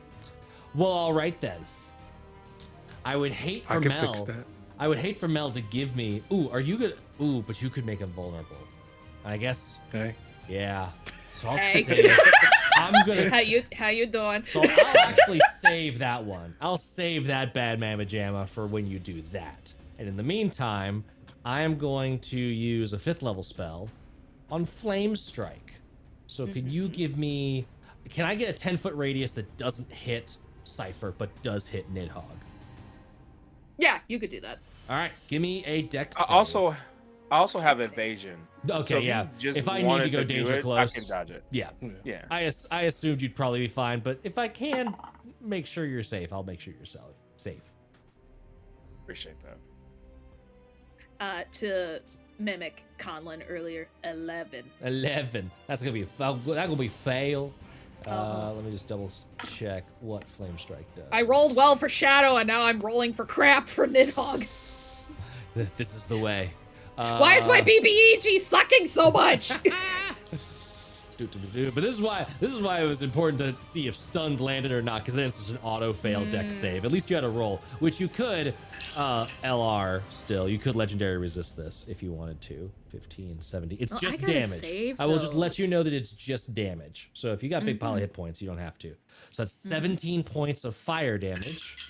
Okay. And oh my god, that was a spicy 46 roll. 18 points of radiant damage. It was 665, and then a 1 let it down at the end. But still, I saw 2 6s. I was like, what? You had one job. Get there. Yeah, 17 points of fire, 18 points of radiant damage. Alrighty. As my action. Excellent. And that's it. I'm gonna save the other shenanigan for the combo. You can save it. Yeah, let's save it. Okay. Alrighty. Because if you do that to Nidhogg, I got a turn in store. Let's see. What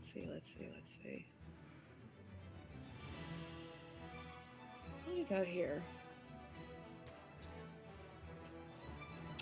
I think, because Cypher is right there, he's gonna go for a multi-attack. So that's 3 bites. Don't cringe at that with my really crappy rolls. You know it's gonna be. I'm a half vampire. I do not taste good. Come on, you got it. 3 nat 20s. Just do that. Oh boy, 25 for the first one. Yeah, dude. 16 for the second one.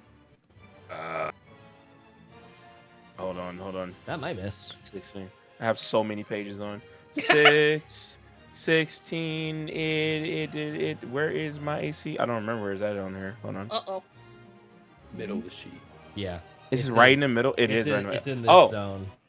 My AC is 18. That misses. Heck It yeah! misses. 25 for the next one. Yeah, that hits. All right.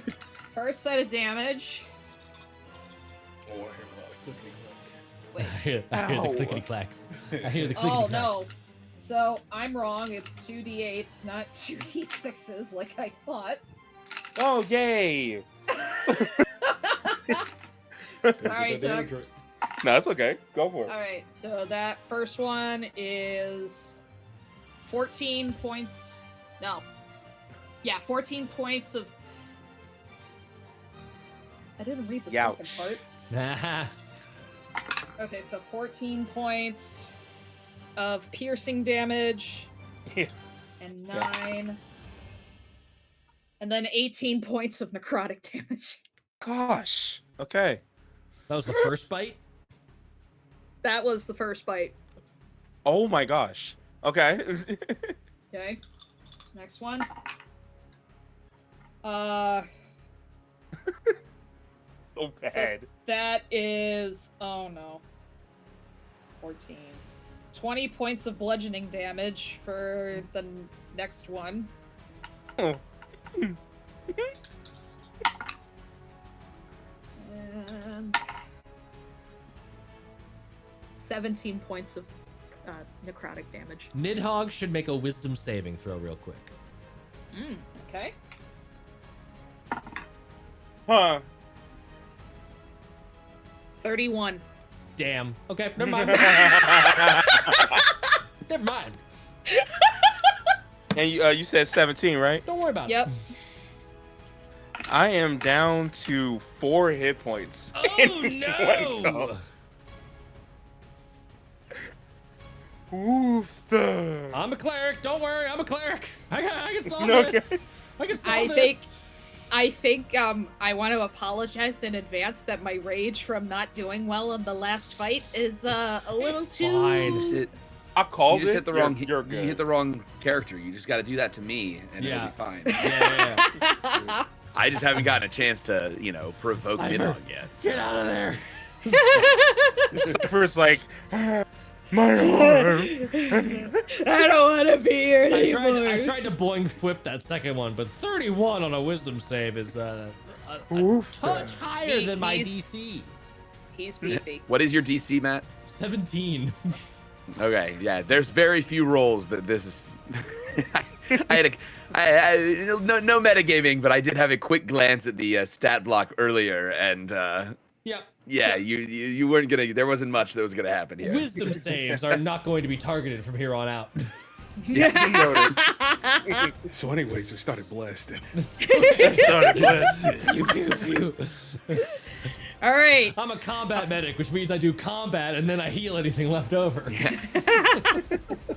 All right, so that's it for him. So, Core, you're next.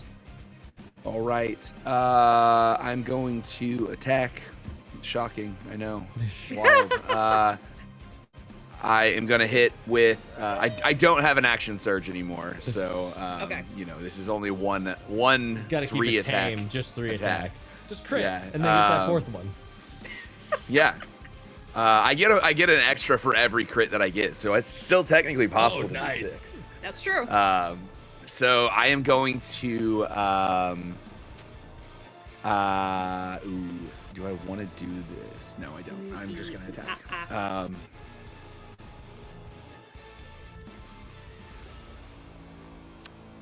Yeah, that one misses. No, give yourself a luck That was a point. 10. Although, hold on, wait. Do we think that a 20, a dirty 20 is gonna hit? It might. Nope. Surely a dirty 20 is gonna hit, right? Nope.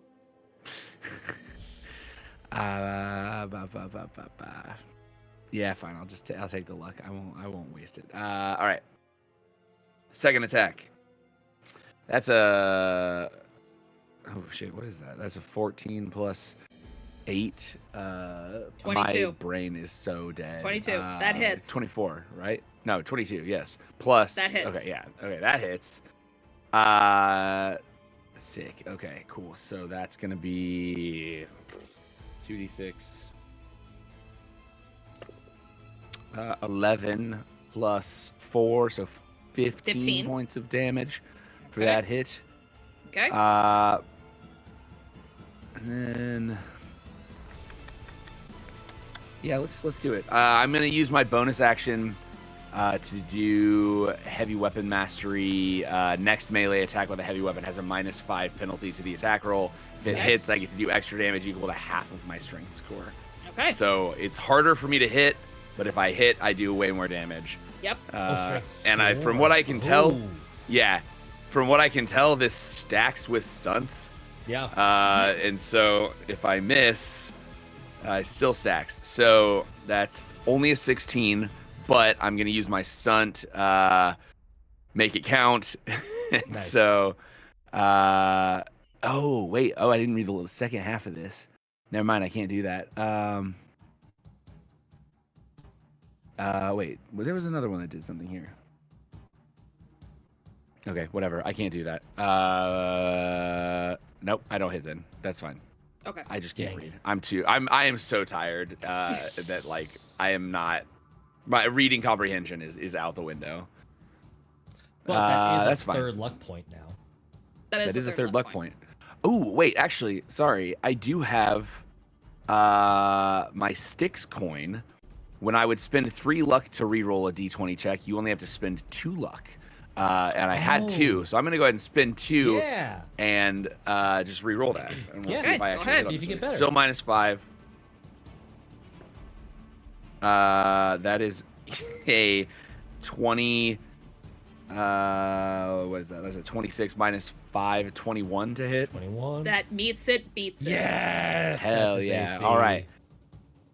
So that's 9 points plus 4 points, which is 13. Yep. Plus 2d6, which is I just rolled a 4, so 17 points of damage.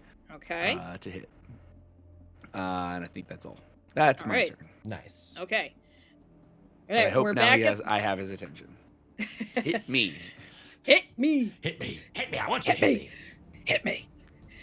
All right, it's Inari's turn. We're back at the top of the order. Mess 'em up. Okay.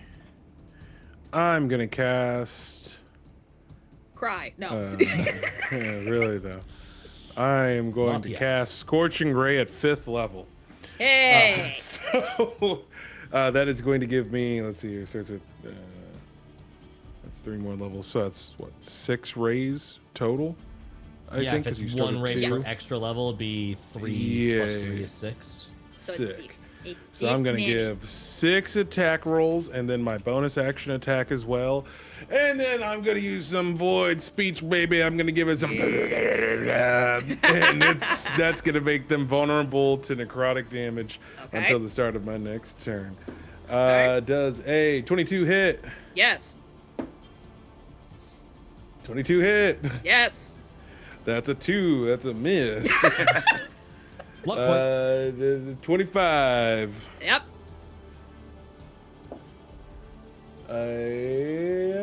21. Just meets it, beats it. All right, You last got one more roll. One more. Oh, here we go. That is a. What was it? 6 plus 9. No, that's a 15. That's a Misses. miss. So you got 4 Uh, attacks. Amazing. And then my bonus action one as well. Just to throw that in there, that is a 26. That makes it. Amazing. So 4 attacks hit. So that is 8d6 plus 4d8. All right. Do we need a calculator? Get it. Get this dude.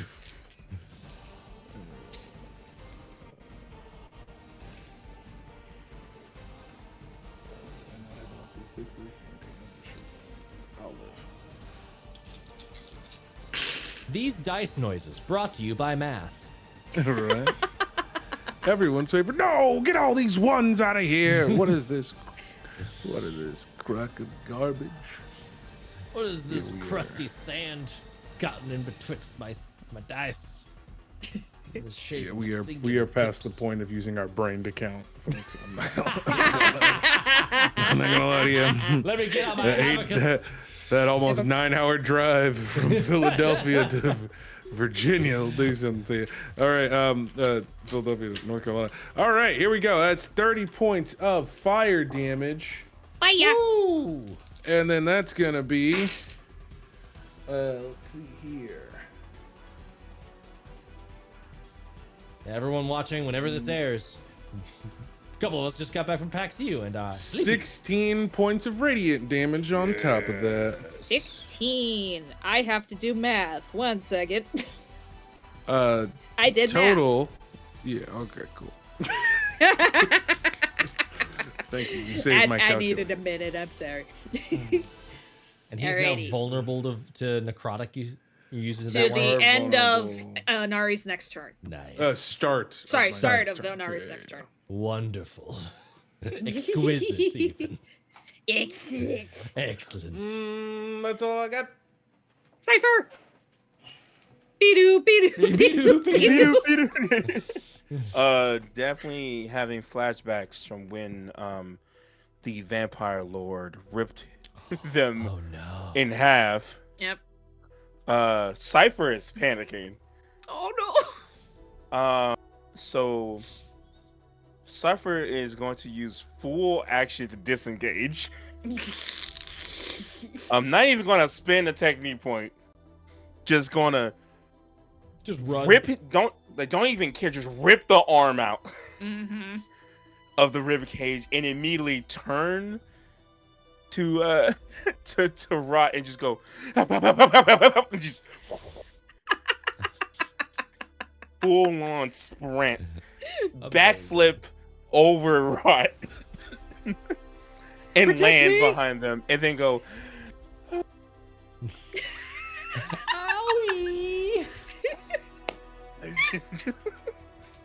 just full on, just screaming. Is there anything else I can do? I don't think so. I don't think he does anything else. There's legit nothing else he can do. Oh,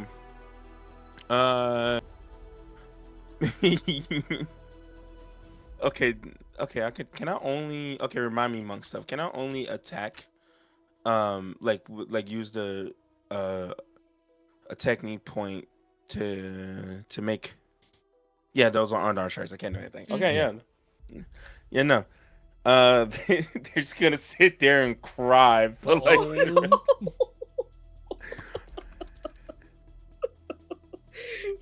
Okay. Actually, Oh no, I lied. I think no, I will spend a technique point to take the dodge action for patient defense. Okay. Ooh, nice. I will do that. Alrighty. Solid. So, A little bit of Yep. safety. yes. Right, your turn, buddy. All right.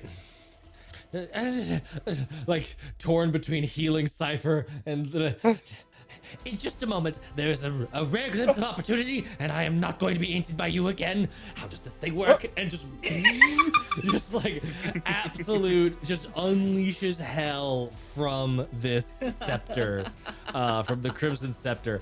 I'm going to use all 12 charges. Holy I am going to use the Void Storm ability to spend 3 or more charges to create beams of void energy. So I get to make a ranged spell attack for each beam, and on a hit, the target takes 1d12 necrotic damage. And so I'm gonna spend all of them on it. And yeah, let's see how many of these I hit with. Yeah, I just gotta remember how it's called the Scarlet Cipher.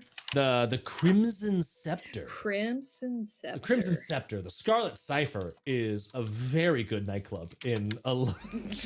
That sounds fire. That sounds like a good band name too. Let's see, what's my spell attack modifier? Why are you not working? There it is. Okay, yeah. Okay, I got a +9, which means unfortunately dirty 20s are not gonna do it. I gotta see 12 or above on these dice. So that is first set of 3, I only got 1 hit. Okay. The second set of 3, come on, 12s are better. Ooh, that's a nat 20 on one of them. Hey, there we go. And then a regular hit, and then another miss, which I'm banking up luck points here because I'm missing a bunch, so it's 3 luck points technically. If I'm assuming that that's the correct way, it's just attack rolls. So I'm gonna assume that that's how it works. That was the second batch of 3, third batch of 3. Oh my god, all 3 misses, which would overflow my luck points. So I'll just go to 5, I guess, and then spend 3 to re-roll one of these. Okay. Which turns into a nat 20! Hey, let's go. At 20 and So a 2 vulnerable regular ones and 2 nat I got 20s. 2 nat 20s and 2 Normal. regular hits, and then last batch of 3 is gonna be, oh my gosh, so many more misses. So I'll get another miss, and then actually 2 more misses, and then I'll spend another 3 to re-roll one of these, which still misses. Goodness gracious, so many misses. But hey, 2 crits and 2 hits, so that's going to be a total of, it's a d12 each. So it's gonna be 2d12 for the hits, and then 4 more d12 for the crits. Yes. So I'll do 4d12 for the crits first. No, Okay. sorry. Yes, 4d12. No. Math. 10, 18, 21. Double it and give it to the next person. Yes. So 26. $1 million. from those, I'm pretty sure that's how crits work. and then a 1, brutal, and then 11 on those. That is going to be, so the total before vulnerability is 37, so that turns into 74 points Yep. of necrotic damage. I have to get a calculator out in a second. Alrighty. Yeah, he's looking rough. He's looking pretty beat up. I really wanted that to hit more, but my rolls were booty. And then, so that I do not leave my poor monk out of the fight entirely, I'm gonna do a 3rd level healing word. Give you keep in the game, Cypher. You have this. Keep it over there, and you get you get 9 hit points. I don't know how much good that will do against the thing that could do bajubajubblies of hit points. I just remembered something they can do later, so that'll be nice. Okay. And that is all I can do. Ooh, hold on. Let's see. Okay. The scepter does not crumble to ash for spending all of it. Okay, cool. I still got a big old meat stick if I need to use it as such. Alrighty. So, it's the worm's turn. And Oh, seeing no. as how he wasn't that fond of you singeing him so much and trying to make him crispy. Oh, how are we gonna do this? Not at all. Just surrender? Wait, no, you only say that when something's about to die. Yeah. Yeah, don't do that. Don't use those words. Don't use those words. Oh, Don't use those what will iconic you words do? to indicate death, No!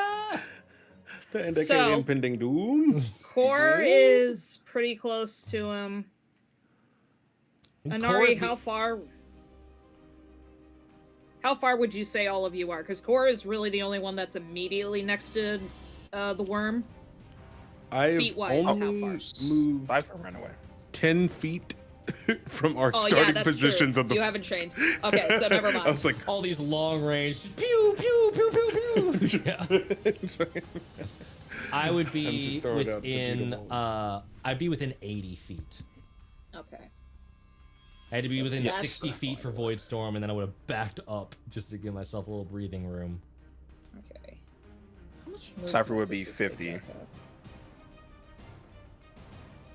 Because I don't see how much. Oh, never mind. That's not good. That's not good. Whatever she just read is bad for all of us. What do you stop it. Alrighty. So, it will definitely provide an opportunity of attack for Core, Oh no. but his eyes are set on a little wizard or a little cleric that Damn was. it, I was really... I wasn't gonna say anything. No! A little No, you meant cleric wizard. that You meant used to wizard. serve him. Wrong class, wrong class. But he's going immediately for you, Rod. Oh man. So you go ahead and take an opportunity attack, Core. How do opportunity attacks work? It's been so long since I've played a 5e system. I think So just an attack you- roll Yeah, so just an Just attack one roll attack with roll? your Yep. longsword. Yep, with your big Great old, sword. you bust a sword, your great your sword. toothpick. Pax you. No, that didn't happen. Sorry. That's- It's so late and I'm so tired. I'm sorry. No, it's okay. I'm We're gonna so go close. through it and bleep all of these. I'm 25. just gonna put 25 hits. 25 Nidhogg's hits. face Just in put front it. of Put our the mouths. PAX U logo over my mouth every time I say something that I'm not supposed to say. just a Nidhogg growl. Yeah. Every single time. Or just look, PAX. Yeah. I'm so tired. I love that Oh, though. That's PAX. great. Pax. That Friendship. hits. Friendship. Sick. All right. 12 points of damage. Alrighty. It's something. So, Slow this dude down. 81. Alright, so your sword just like manages to nick him like on the side as it just slices along his scales. And whatever remnants of his decay-ish body are there. And he's going to do a tail attack on a certain cleric. Okay, it wasn't. So, we're It gonna roll and wasn't see. a breath weapon. I might live. Let's see. Alright, that is 18 to hit. By one, or I guess by two. Yeah, hits. Yep. Alright, Owie. so... Ow! Okay, so it's 2d6.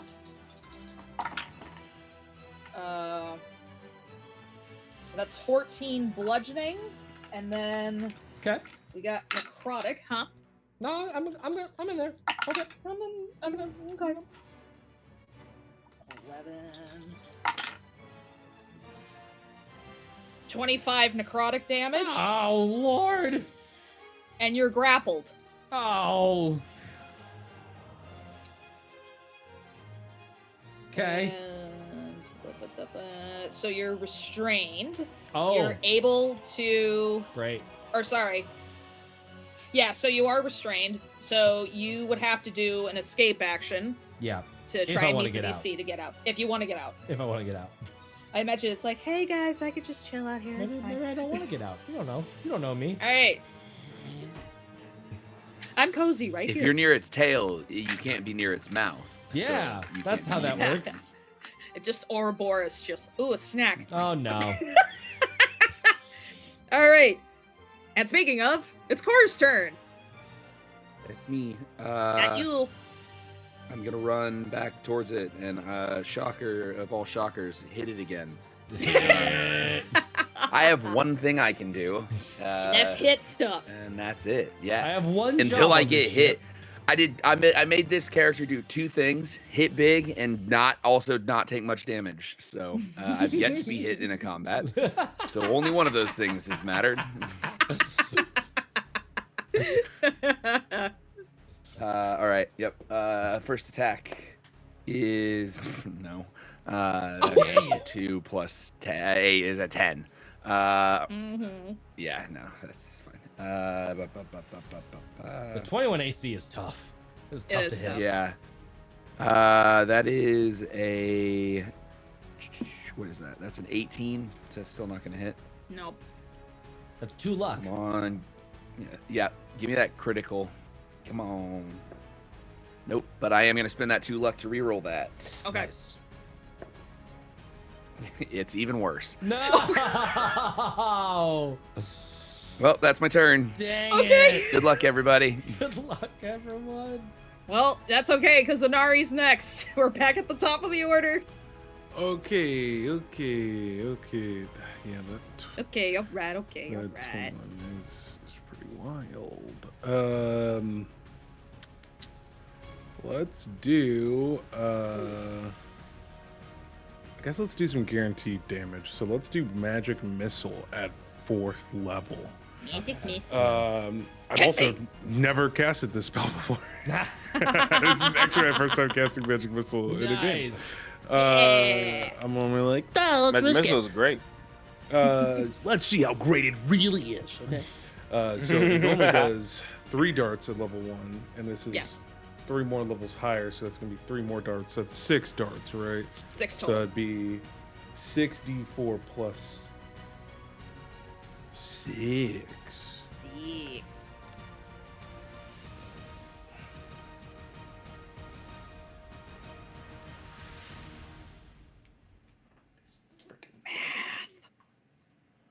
No, sorry, my dice are stuck because they're just pyramid shaped stuck in these little slots. There's a lot of talent to cock a D4. That's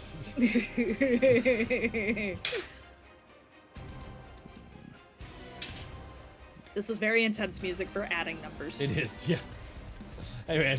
That's I know. 25 points of force damage. Woo, Alrighty. get it. And then And then, I'm gonna actually, try and to then, shoot him on the butt, on the tile. And I'm going to use void speech on this. Okay. It's gonna be my last void speech. So I'm gonna use corrupt, and they have disadvantage on it. No, I'll do disorient. So they Okay. get this ringing in their head. So the target has disadvantage on their next attack roll or ability check Nice. Okay. it makes before the end of its next turn.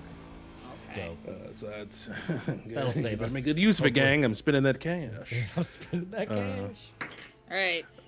That's a 3. That's a Oh. that's a miss for my bonus action attack. No. But that brings me Yes. up to 3 luck. Doesn't that mean I Yes. can reroll? So you can re-roll it. Oh. I think you'd have to keep the miss, Yeah, it's, and then you get the luck, and now you could reroll Oh. a future thing. Okay, Yeah. cool. Oh, Gotcha. No never problem. mind. Never My mind. bad. We're all good. That's it. Yay. Cypher. Bidoo, bidoo. Okay. bidoo. He's Not got, bidoo, bidoo. they've got a but- whole other 9 health. They're ready to rock and roll. Yeah, so Cypher is like sitting there going, ooh, okay. I got this. Ooh. It's just like the poor baby. I just realized that I should probably have looked this up. But you had some of the weapons have like features, like pinning and like stuff like that. Mm-hmm. And I just realized that I do not know what that means. So Pinning? I'm gonna. Yes. What does pinning mean? Pinning is, I would say it's along the same side of like restrained, so it's just restricting movement. So like minimal movement to like get out or anything else like that, it hinders. Is it a ranged weapon? A dagger. Yeah. So yeah, you have pinning shot. What is a Yes. dagger? Hold on. On a I think hit, they that- must succeed on a strength Yeah. or dex save. Target's choice or its speed becomes 0 until the end of its next turn. Creature becoming the target can use its action to attempt blah blah blah blah blah. Weapon option DC, which is probably your dex plus 4 plus 8. Mm-hmm. Okay. So I would like to attempt that as they will take out a dagger Mhm. and do a very cool ninja move and throw it and go. Hopefully that works. Yeet! Ooh, is he bigger than large? He's Oh, that's a gargantuan. good question. Nope. Never No mind. pinning shot. I think if Big he would just boy. throw it, Bink. he would just throw it as an attack because I get 2 attacks anyway, and we'll realize that that's not gonna work. But I'm gonna just throw it just for damage. Okay. Just add damage. This is stupid. This is so stupid. I got a nat 20, but it's stupid. We'll go with stupid. Just do it. Just do it. It's a nat 20 Amazing. though, Yeah, so do it it. crits. Yeah. Give me the damage. A toothpick is what takes down this giant behemoth ooh. of a snake. You do still get your full monk damage because the dagger is a monk weapon. So That's true. Oh, Yeah. yeah. So I get to roll as a D6 instead. Yeah, Yeah, you're right. yeah. Okay. Well, 2 D6s. Right. And I rolled 2 6s. What is happening? Heck yeah! Okay. Watch it. Kill him. Watch the dagger kill him. I'm gonna be so Touch. That's so stupid. So it would count as a monk weapon. Oh wait, hold on. Can I do a thing with my? I think it has to be unarmed strikes though. Yeah, it has to be unarmed strikes. That's okay. I'm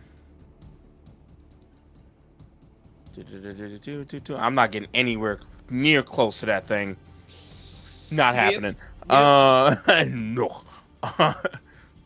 So that would be 6 plus 6 plus 4. So that's 16. 16, because my brain is starting to die now. So 16 on that first one, and then they're going to spin and take out their slingshot Ooh. and rocket it off, Bink. because that would also count as a Yeah. It's a monk as weapon. its Yep. as a monk weapon. Yeah. Mm-hmm. That is 12 plus 8. 12, 13, 14, 15, 16, 17, 18, 19, 20. Do I miss? I'm so Yeah, you mad. do. So you Dang it. pull it back, let it loose, and it just goes bink, bink, And then Cypher will go, I should have done magic. I should have went into the magic thing. This would have went way better. But instead, no, I have to throw fire. I can throw fire. What am I doing? What am I even doing here? I could have Alright. just thrown fire. Remembering, because Took forgot that he could legit throw blast of fire from his hands. But that's the end of my turn because that's more Alright. funnier. All right, Rot. Do How's, you wish to try and escape his clutches? how's Nidhogg looking? What are we dealing with here? What is this? He is falling apart. Okay. He is really not doing hot. This vessel that he has, it's crumbling from your onslaughts of Okay. attacks, in addition to the fact that he is staying in the liminal longer than he originally wanted to without eating. Okay. Below half health points. Let's see, here's the thing. If I heal, I could heal myself and Cypher both. But I don't think it's gonna matter too much. Because he's just gonna mollywop me for so much damage. I'll 50-50 it. If it's high, we go nuclear. If it's low, I'll do the safe play and heal us. Okay. It's low. I'll do the safe play. I'm using my 5th level slot no matter what. I will do a mass cure wounds. And that is going to heal me and Cypher, and technically Core probably as well, if you had any damage. I don't know. I don't think you did. No. Yeah. Oh. You feel fuzzy inside. I feel fuzzy inside. My healing dice are booty. So we both heal 16, Cypher. Okay, that's good though. That No gets me at longer least back. be-doo. I can at least take 1 hit. Yeah. Yeah, I've basically recharged my ability to get mega bonked one more time. I think I am fairly certain that's an action. Let me double check. Yeah, I'm pretty sure. I'm done. I have no good bonus actions. I'm dead. I'm dead in the water. All right. Save me! So, Nidhogg is next. Mm-hmm. And, how far? Yeah, 1 action.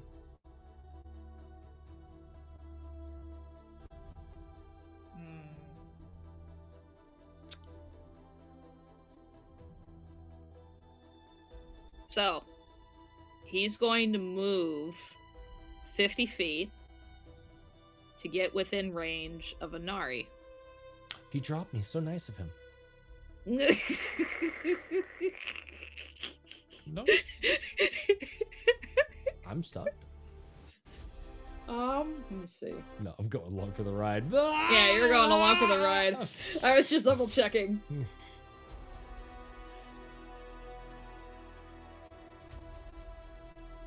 Okay.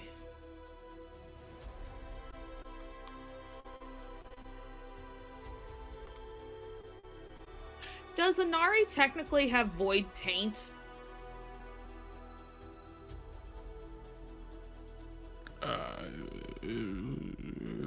Tainted spells are what I do. I don't know if that counts as being tainted. I don't believe so. Okay. So that's a technical difference. Good. That's good to know. So. I have void affinity, your studies. Then I don't think that means tainted. It just says I have advantage on gaining levels of exhaustion. You have advantage on saves and ability checks to resist occurring levels of void taint. Okay. So you do not have it. Yeah. Okay. Just wanted to clarify. So you see the remnants of Nidhogg gradually falling apart as his massive talons just sink into the sands, the black ichor following in his footsteps. As you start to see this purple magic start to weave and etch across the bones that are exposed along his sides, as he's going to do Void Wave on you. One of the legendary actions. I need you to do a con save throw for me. Is this a spell or an ability? It's a legendary action, so I don't know if... It would just be an ability, unless it says... Okay, good, sure. I was like, a specific Cast name a of a spell. spell, yeah. Yeah. Good. Yeah, so it just says legendary action. I don't see anything for spell or ability, technically. Good. That is 18 on the die with a +2, so a dirty 20. That hits.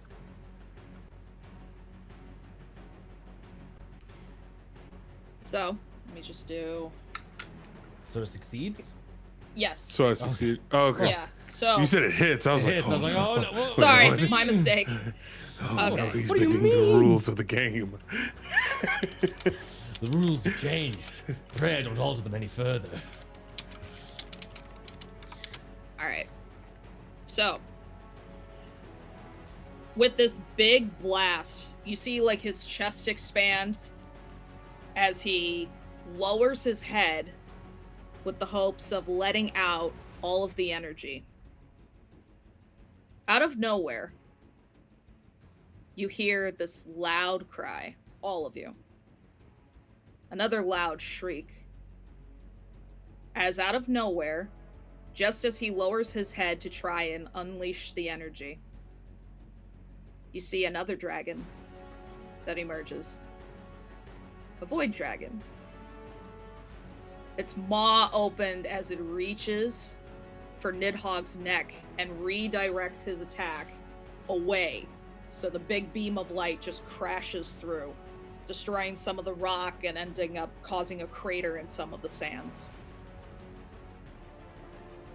He lets you go, Rot, as he is in a scramble for his life with a massive ancestral void dragon. Almost matching him completely in size. Clearly not anywhere near in a decrepit shape as Nidhogg is. The two of them continue to struggle and fight. The void dragon having absolutely no trouble whatsoever, pinning him to the ground. We softened a bit for you. You four, as you're sitting and watching this massive fight of behemoths, Scout comes up and barks, happily wagging his tail, as he's holding in his mouth, not the sword, the staff that Grim was holding earlier. Oh, interesting. The void dragon takes its claws and manages to gnash and claw away as the black ichor that was keeping Nidhogg alive scatters across all of the sands. The black ichor that was his landscape, his realm, so to speak, slowly disappearing and seeping away back towards whatever's left of him. The ancestral void dragon reaches down with its maw wide open and grabs a hold of his head before slowly pulling back, and with a sickly snap, rips the head off of the body of Nidhogg.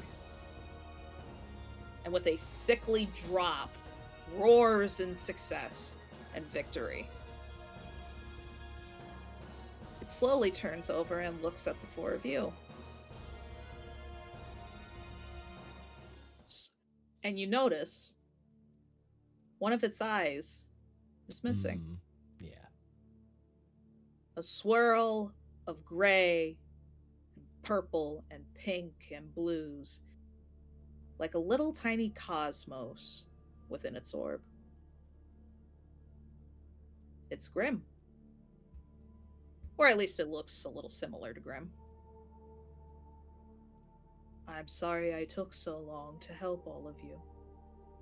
You hear this big booming voice, Grim's voice, echoing across all of the landscape as it slowly settles down and kneels a little bit to be at eye level for all of you.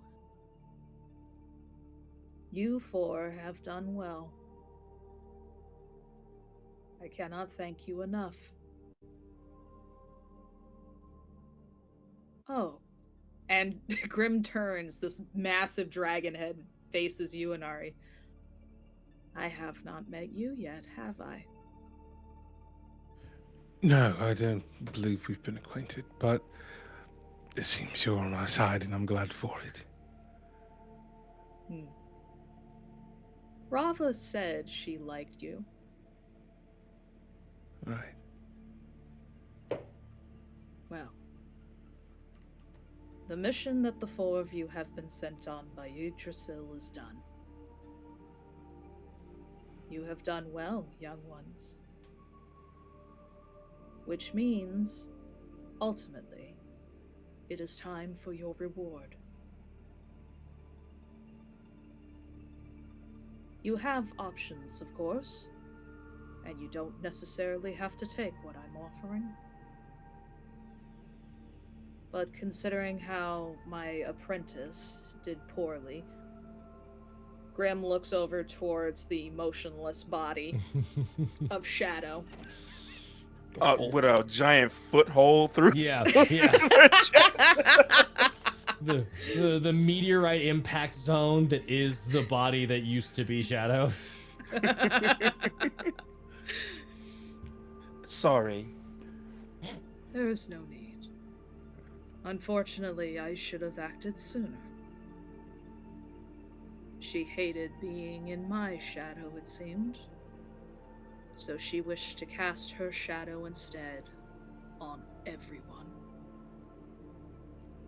And she thought my father would do it. And Grim looks towards the remnants of Nidhogg. And especially Anari and Rot. You two would know that the stories would say that Nidhogg is the father of all void dragons. The creator of them, as he was born at the same time as the World Tree in the void. You don't have any sort of familial alliances? I assume not, based on what just happened, but... No. But that wasn't really him. Just an avatar of him. But this has brought up a good point.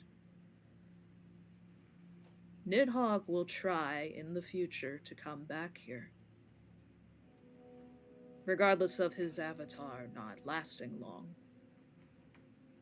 This is still untamed land for him. Conquering the Liminal would bring him closer to his ultimate goal of total nothingness. So I offer this.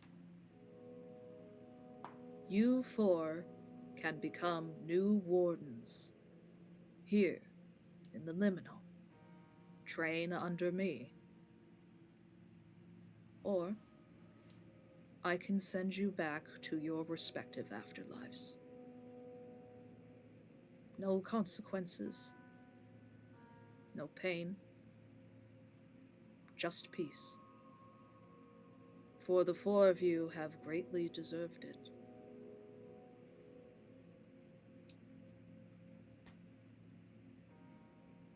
So what say you, mighty warriors of the Liminal?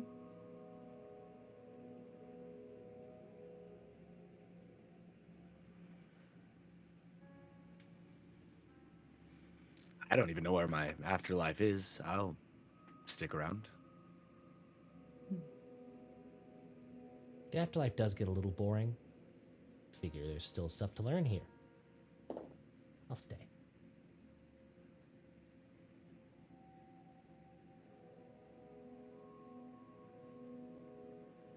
And you two, fellow Sun Monk, Void Wizard.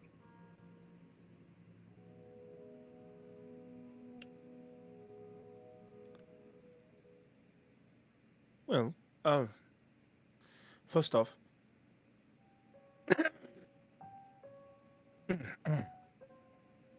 secondly, sure, I am half vampire, so not really much of an afterlife for me.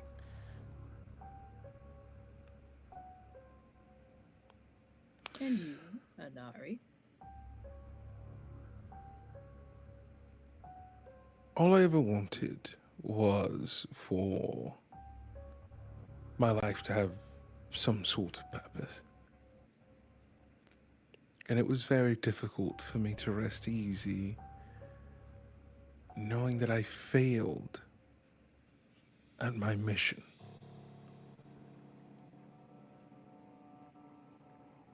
And looking at all of you, you started this journey without me. And believe it or not, I still think you all could succeed without me.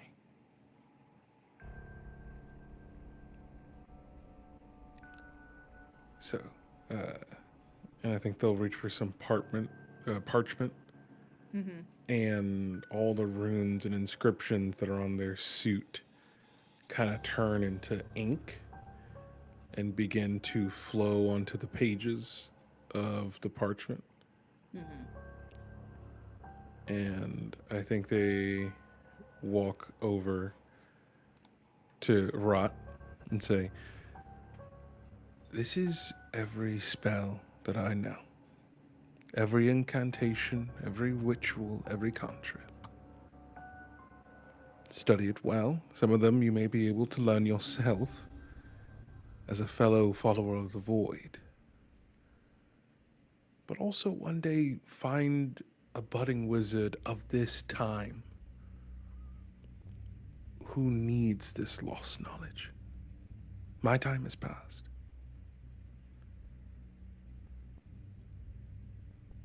Thank you for entrusting it to me. I will. Yes.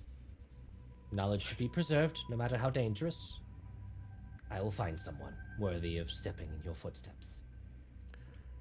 And then I think Anari will step by the side of Grim and we'll look at everyone and say, "But if things get really bad, you know where to find me. Goodbye."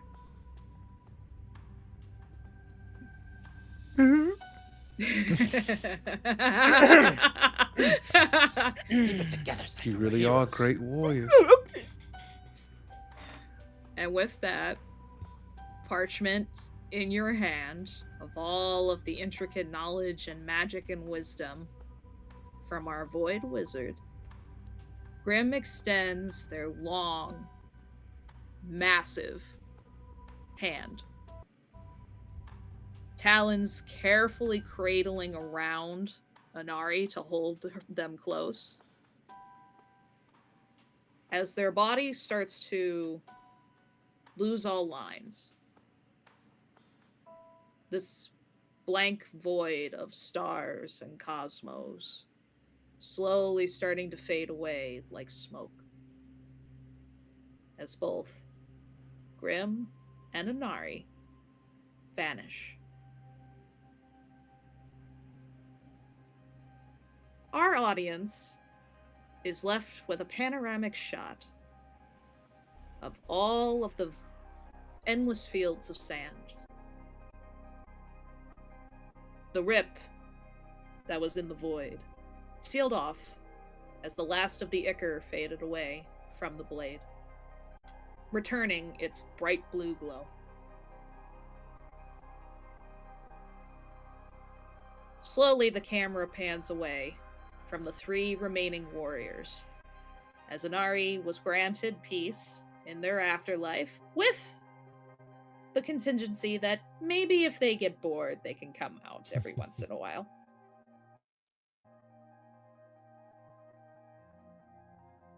Oh, wait.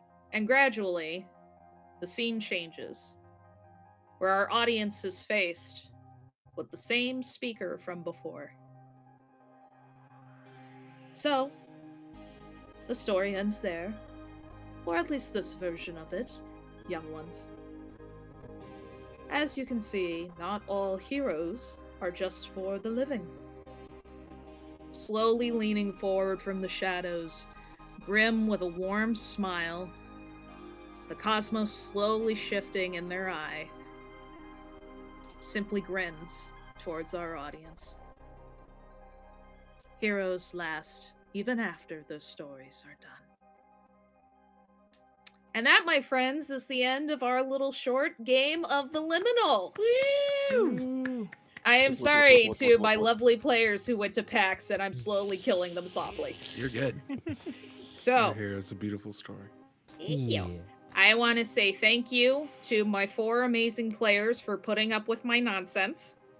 Yeah. And for me doing a whoopsie at the end with Nidhogg. I'm sorry. It's okay. I also want to say thank you to Kobold Press for not only sponsoring this video, but giving us the opportunity to tell an amazing story from all of the amazing stuff that comes from the Labyrinth World book, in addition to all of the other materials for Tales of the Valiant and everything else that Kobold Press has to offer. And I personally, regardless of being sponsored, I've had an amazing time with this story and making all of this up and coming up with a a homebrew world of the Liminal, because it's not originally in the book, but it has inspired me otherwise. So, and I also want to say thank you to Matt and Conlon for the hosting of this, because Tales of Initiative would not be possible without Infinite Citadel, so that we had all of the equipments and the technology and stuffs to have all of that done. So, to find out more information about Conlon and Matt, you can find them on their respective socials. Is it still Has Been Wizard, Conlon? Yeah. Okay, Has Been Wizards for socials for Conlon. Krasif, Krasiph. I did it right. You My did brain. it right. For Matt. You can also find the two of them for Infinite Citadel. You have Daniel the DM on all of his socials. Daniel being an amazing player. And coming into the Tales of Initiative family and the Infinite Citadel family for the games and stuff. And you need to look at the Darrington Press stuff that he was really good at, and he did the live streams and the stuff, and just all the good stuff. And then you got Took, I guess, or Took up here. I'm realizing I'm pointing in directions that are not going to match with the camera of where the rest. I don't know at this point. But Took is a sweet bean, and he's been with us on other campaigns and stuff on Tales of Initiative, and I've made him suffer with Vampire the Masquerade because I don't know what I'm doing. That's So, okay. but you can follow him on Took, I guess. So please follow the socials of all of my amazing friends here. I have had nothing more than the utmost best time being the DM to these four hooligans who know how to break systems a little too well, and I should have known better than that. So, from my home and from our home here at Tales of Initiative, I'm going to go with the usual outro that we do for all of you newbies here. Be good to yourselves, be good to each other, have a very amazing and loving holiday season since we're approaching at the end of the year. And as always, until next time, are you all ready for more tales? Always. Goodbye, everybody.